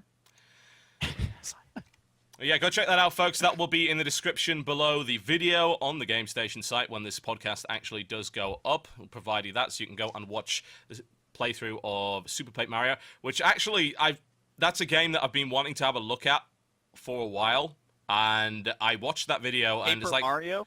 Yeah, Super Paper Mario. It's the Wii version. It's not the original Paper Mario. Super Paper Mario number 49, that was one of those, The Adventures of Piccolo. Yeah, it's got some really cool mechanics. For a second there, I thought it was going to be one of those situations where you're like, oh yeah, remember that time in Old Yeller when they like kill the dog? And someone's like, why would you spoil that movie? And I'm like, come on. You can't spoil a Mario game. Come on. Wait, are you Never saying know. that the spoiler is that Mario was made of paper? Like, No, it was one of those where he's like, oh, I've been wanting to check that game out for quite a while, like since the Super Nintendo launched. So that's what was happening in my imagination, my head. But it was a different That makes Super way Mario more game. sense. So Mario's made of paper. I'm sorry, Paper Mario is probably the only game that has less story than Skyrim. Just want to put that out there. Mario games in general. If I didn't already have an arch nemesis, you'd be it in TV. You mad? Just letting you know. Anyway, Super Paper Mario, go check it out. Some interesting mechanics and some good commentary. Dodger, your video choice for this week. So the video I was going to link to is for youtube.com/inthelittlewood. I love watching, he's another Let's Player. I love watching his Let's Plays, and the video I was going to link to is his most recent part of Skyward Sword. And Skyward Sword, like, I didn't have a whole lot of fun playing, like, just the mechanics of it are, like, irritating to me, but I like watching somebody else play it, and Martin is really funny to me, so it's been fun to watch it. But he mostly does Minecraft stuff. But yeah, I think that you guys should check him out, because most of the people that have been suggested, who like Let's Plays, that have been suggested to watch him have really enjoyed him, so wanted to give him a shout out. I did watch that video, and the first thing that popped out at me was the fact that my ear started bleeding, because his introduction went something along the lines of, "Hello! Why would you do this to me?"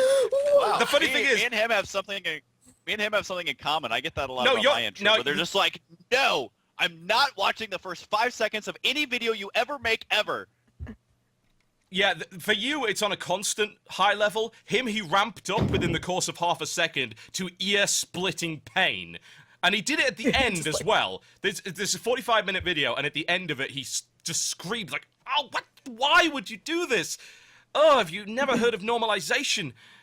Anyway, yeah, just a little bit of criticism, but yes, if you do want to watch a little bit. No, that was only a little bit. If you want to watch a Skyward Sword your video, channel sucks, you're worthless, your video is horrible, and I can't hear. Just a little bit of criticism. Go check him out, he's great. welcome to the Game Station. work We on are all just a that, happy okay. family. It's as simple as that. Yeah, in the little wood. Jesse, what do you reckon to that video? I think he's hilarious. But I gotta be honest, for some reason, if you stick a British accent on anyone, they become like 10 times funnier, and that angers the hell out of me. That's unfair. Unfair. But yeah, he's hilarious. So. Someone sounds jelly. What do you think, arch nemesis? He's like, It's like Husky initiating, rebooting systems, checking RAM. I'm sorry. I know you're number one. One of the rules of using Twitch is you're never supposed to read the chat ever. And number two, you probably shouldn't do it during a cast. But just that people keep calling us an arch nemesis, and I feel like that's something that has to build up over time. Like you don't just meet someone on the street and you're like arch nemesis because you smell bad. I don't know if you smell bad or not. I'm Over not there to time, test, but we have been in here for like 6.5 hours. yeah, that's more than enough true. time. That is more than enough time to establish arch nemesis. You know, back at the start of the podcast where shaving. Dodger had that fantasy where we were all locked in an interrogation room. We're pretty much playing that out right now. So there you go. Like, You can't leave. One of us is gonna die really quick here. It could happen. It could very well happen. Yes. All right. So my video choice for this week. It's going to be the update on Diablo 3's beta by Muzza Fuzza. He's known mostly for doing FPS commentary, but has also been doing quite a bit of coverage of the Diablo 3 beta. And it reminds me kind of the stuff that I used to do with Cataclysm. And he's got a nice informative update out, which basically tells you all of the changes that have just been made. Which is like, hey, you know what? That's just what awesome. Yeah, he's a nice guy. I've spoken to him before, and it's just like, hey, this is actually just what I wanted. It's a nice, bite-sized piece of information, about 5 or 6 minutes long, that keeps me up to date on the state of the beta and doesn't have any bullshit in it. And it's not just, hey, watch me do this. It's like, this is what's happened. Straight up, this is what's happened. This is what I think about the changes. Done. Like, hey, that's a nice piece of news content. I feel more informed now. So, yeah, the coverage for Diablo 3 from Mozza. He's only done 5 videos so far. I'd definitely like to see more from him because I think that he's very good at what he does in that respect. I think he gives the information in a nice, straightforward, easy-to-understand fashion that it's not covered in fluff. He doesn't mess around. Yes. Yeah, I love I'm a big fan of Muzza. He visits LA every now and then because that's where a lot of us are based at the game station, and we've got he went to like the last BlizzCon and a couple other events and stuff. He's part of the tall, awkward, gangly white guy club, and it's basically just me and him right now. So we get along. It's always helpful. It's generally a good thing to do. Yeah. So do I say my clip now, or do we just? Or are we still talking? Oh, about I'm sorry, Husky. I can talk about Muzza for actually quite a while. I was going to say that would involve you participating no, in this podcast. I just want to make sure. All right, everyone, thanks for tuning into the podcast. All right. Well, really any video on the Warp Zone. A lot of you may know them already, but I bet a lot of you aren't subscribed, and that is a damn shame.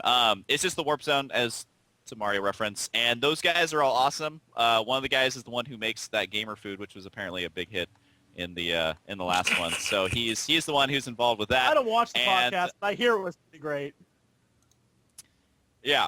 I sounds great. Anyways, the Warp Zone, their newest video is. Are we good? We're good. All right. So the newest video is drinking games for gamers, where they make drinking games out of games, and if you're a gamer, then you can get drunk. So kind of like drinking games for every time I say the word "really" in a cast. And then you're completely smashed. So that's theirs, just the Warp Zone. Plus they do a lot of like gaming skits and stuff, and they also help out a lot with stuff behind the scenes. Like when it comes to my music videos, one of them edits them, one of them also writes the script for Husky Tales. So they do a lot of different stuff, and they are awesome.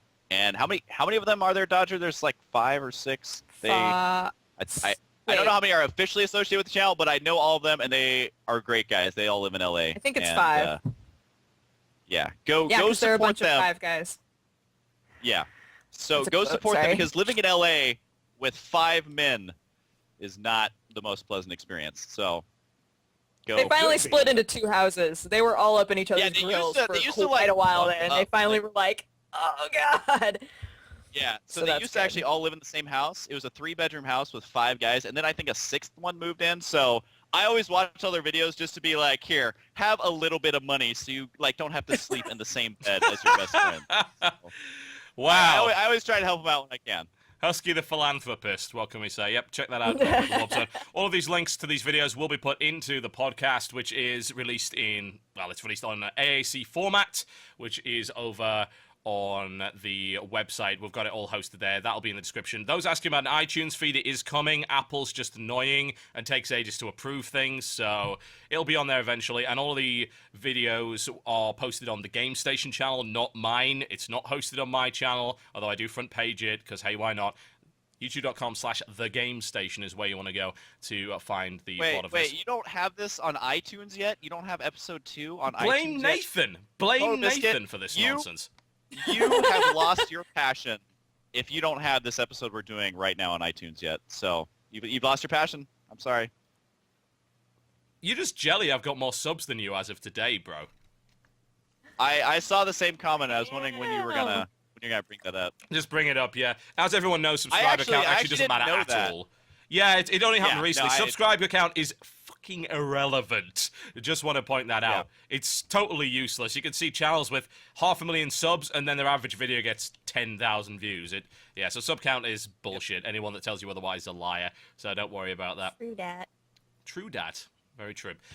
However, I think Athene Wins was calling me out when he was like, "Oh, I passed you on subs," and I'm like, I didn't actually know that I have this many subs, so thank you for letting me know, because I focus more on making videos that people want to see. So yeah, so the thing about subscribing to a channel is that it's very easy to just click that button and then completely ignore it.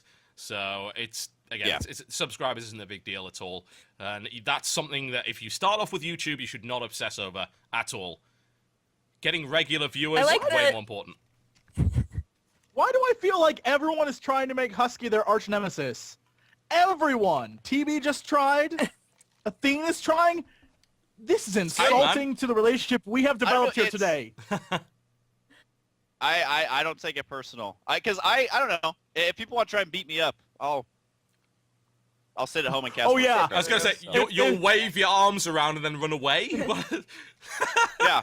No, I'm not gonna fight anyone. Are you guys crazy? I'll get my ass kicked. I will sit at home and I will upload more StarCraft videos, and it will make them so angry that no matter what they say, the videos they just keep rolling. They just keep going, man. They just keep going. I enjoy it because I don't get butthurt over anything. So he claims. Except Terrence. What was that? He claims complete silence. I'm not even sure what that was in reference. Like he's like he claims, and everyone's like. That is the best way of derailing any conversation. By the way, just follow up any statement with "he claims" or "he claims," "he claims," "he claims," and watch how awkward it gets. It's brilliant. My favorite one was In Control at PAX. So I guess it's kind of on topic. We were talking about PAX. There we go. 2.5 hours ago, but we were casting a game, and just the way he said, "But will it be enough?" I feel like that is funny in any conversation. Yeah, you can add that at the end of anything. But will it be enough? Yeah, I just love it. It's like, well, we're just baking this cake here. Could you hand me the salt? But will it be enough?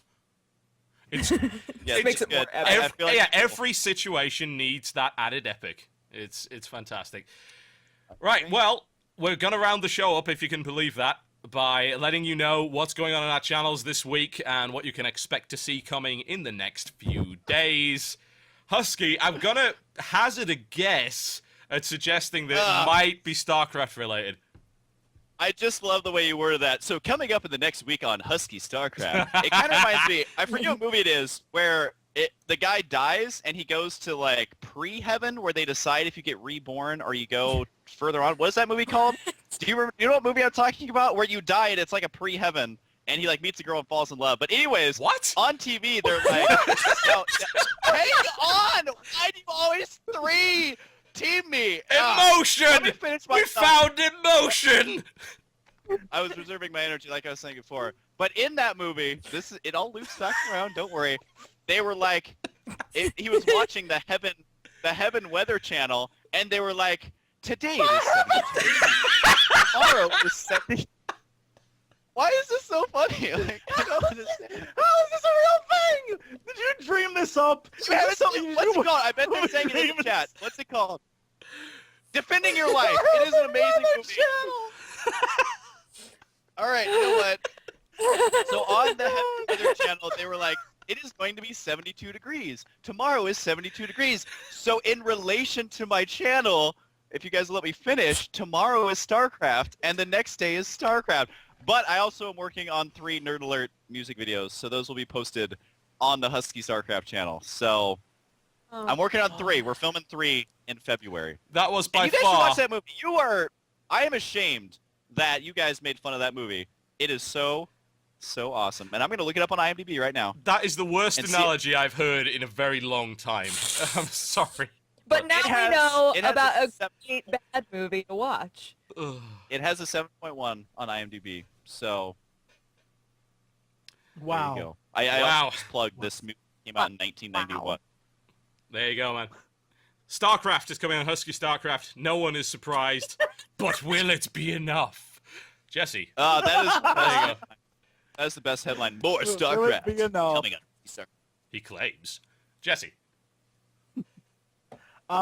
This week is we're finally, after starting it last year, finishing up Deus Ex. I know, it's shocking. It's okay, you got the DLC. I know, and oh, you son of a bitch. And then Skyrim like crazy, and RPG Makers for our RPG. We are getting close to completing it. We are incorporating quests into it now. It is pretty freaking BA, and we're launching the server for it, which is shabuzi.com. You should go look it up, because it's amazing. And that's... Yeah, Husky. I know, I'm raising my hand so you can finish talking. This is like a... No. What the hell? No, you can't do that. Please, well, I don't want to be enjoy. rude. Am I being rude? Because I'm trying to be polite. You're being but I extremely have rude. a quick update. I have a quick update, and I'm getting messages from JesseFan2464 that tells me to shut up. From JesseFan2461, he told me that I suck. And from JesseFan2464, die. But the real Husky Fan 246 says that I'm way better than you. But CoxFan246 says I hate you. So this is... I looked at my Twitter feed. I looked at my Twitter feed. It was like 35 new tweets. And I'm like, oh my god. Here we go. This is the Cold War. I'm America, you're Russia, because you're the bad guy in this. Well, actually, hold on. If any Russians are watching right now, Husky is not Russia, because Russia is a wonderful place. Husky is like the fake Russia in all the movies. He's like the Hunt for Red October Russia. Like, War Ping, Mr. Chekhov. Right? That's Husky. And I'm the good guy. And so that's how this is playing out. Do it.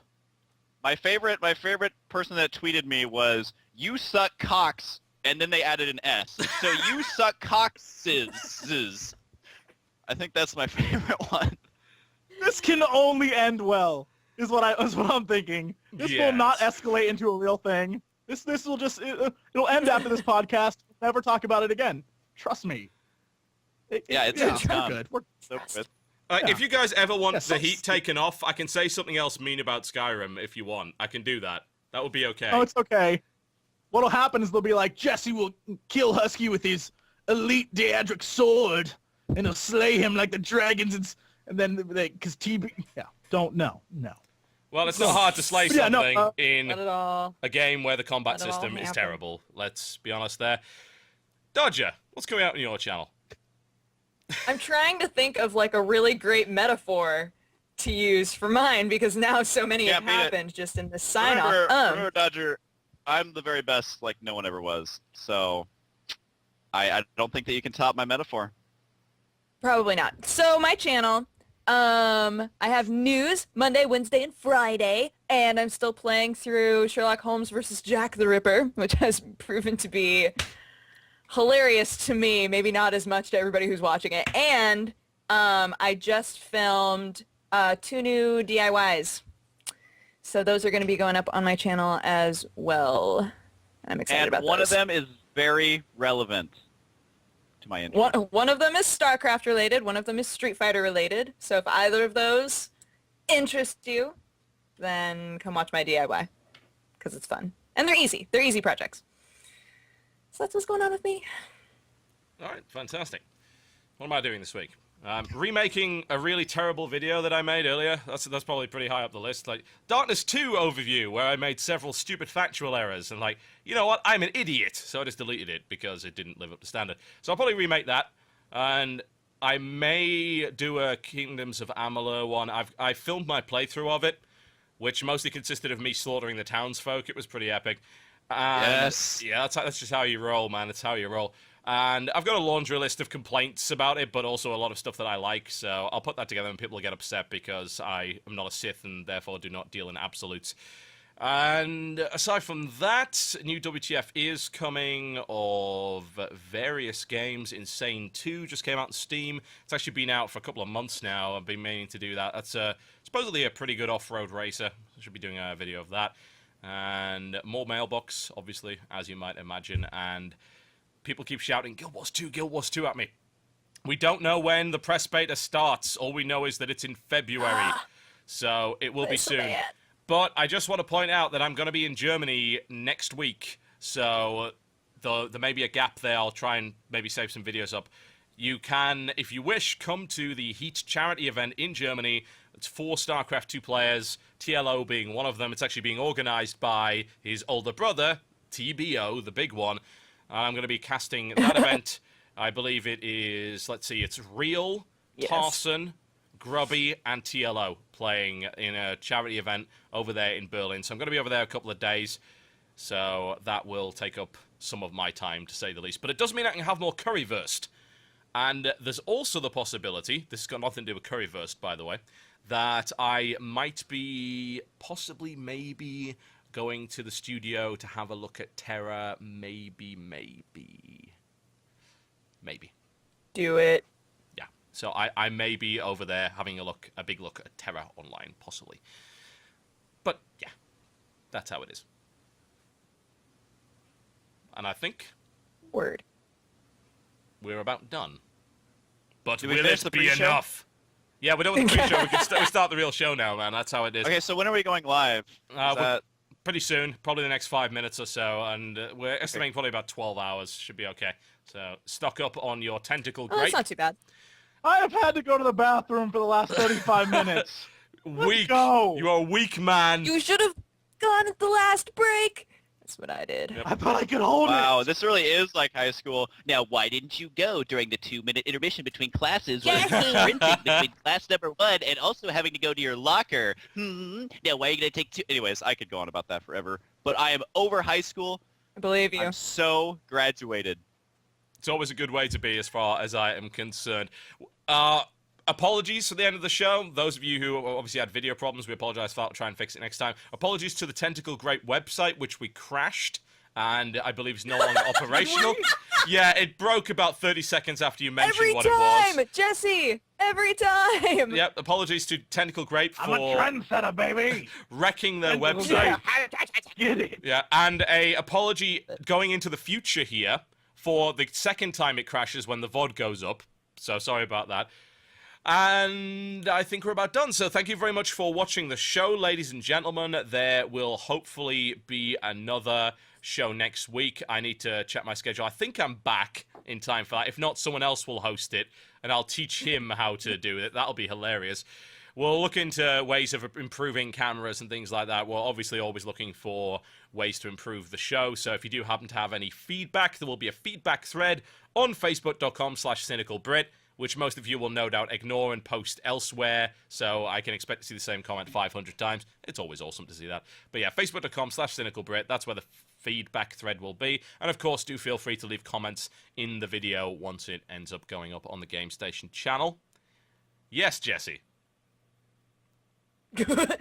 Nothing, no. I was saying I was number 1, and then I was trying to figure out which direction on my camera on the screen Husky was, because I could go like...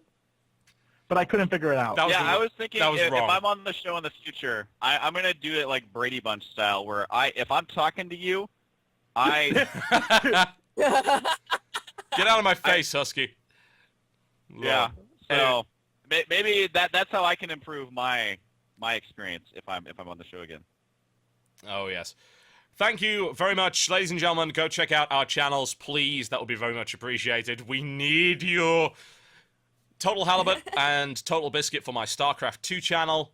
And you've got Press Hard to continue, and your other channel is... Dexterity Bonus. Dexterity Bonus. Is my blog channel. That's, yep. And HuskyStarcraft actually has a second channel, but never uses it for anything. It is a wasteland. It is, yeah. It's oh, dead, God. You don't... I mean, if you go there, you are actually going to live a real-life experience of the original Fallouts. Like, it is just a wasteland. Wow. There's no friendly people there, and you have to, like, kill giant scorpions that just want to eat you alive. So my main channel is HuskyStarcraft, so if you haven't seen it, Wow, the Skype is follow getting me. so bad right now. Skype's just like 3.5 hours. We're just going to give up right now. End it. The webcam quality is it. degrading to the point of we're hoping to find a better program than the Skype. I've heard that Uvu or something is okay, but we'll see. And Jesse, your channel is, of course, OMFG Kata. You don't have a second channel hidden anywhere, do you? I do, actually, but that Really? will be unleashed upon the world in the future. Oh. Oh, it's super secret, and the name is disturbing and hilarious. That's all I'm going to say. It's not Tentacle Grape, is it, by any chance? I Does it wish, have to do no. with your last name? No. is it Tentacle you Grape. suck cock? You know you want it. 465? There are It is so actually. many possibilities. Yeah, so please go and check us out. And, of No, course, this is a good one. the one and only channel, The Game Station, for various sketches, gaming-related content, and, of course, this podcast.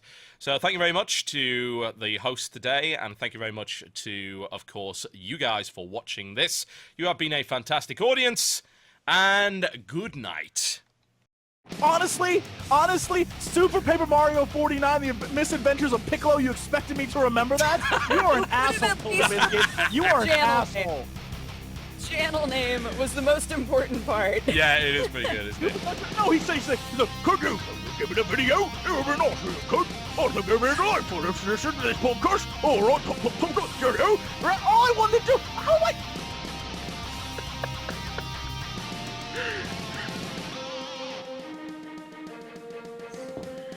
Just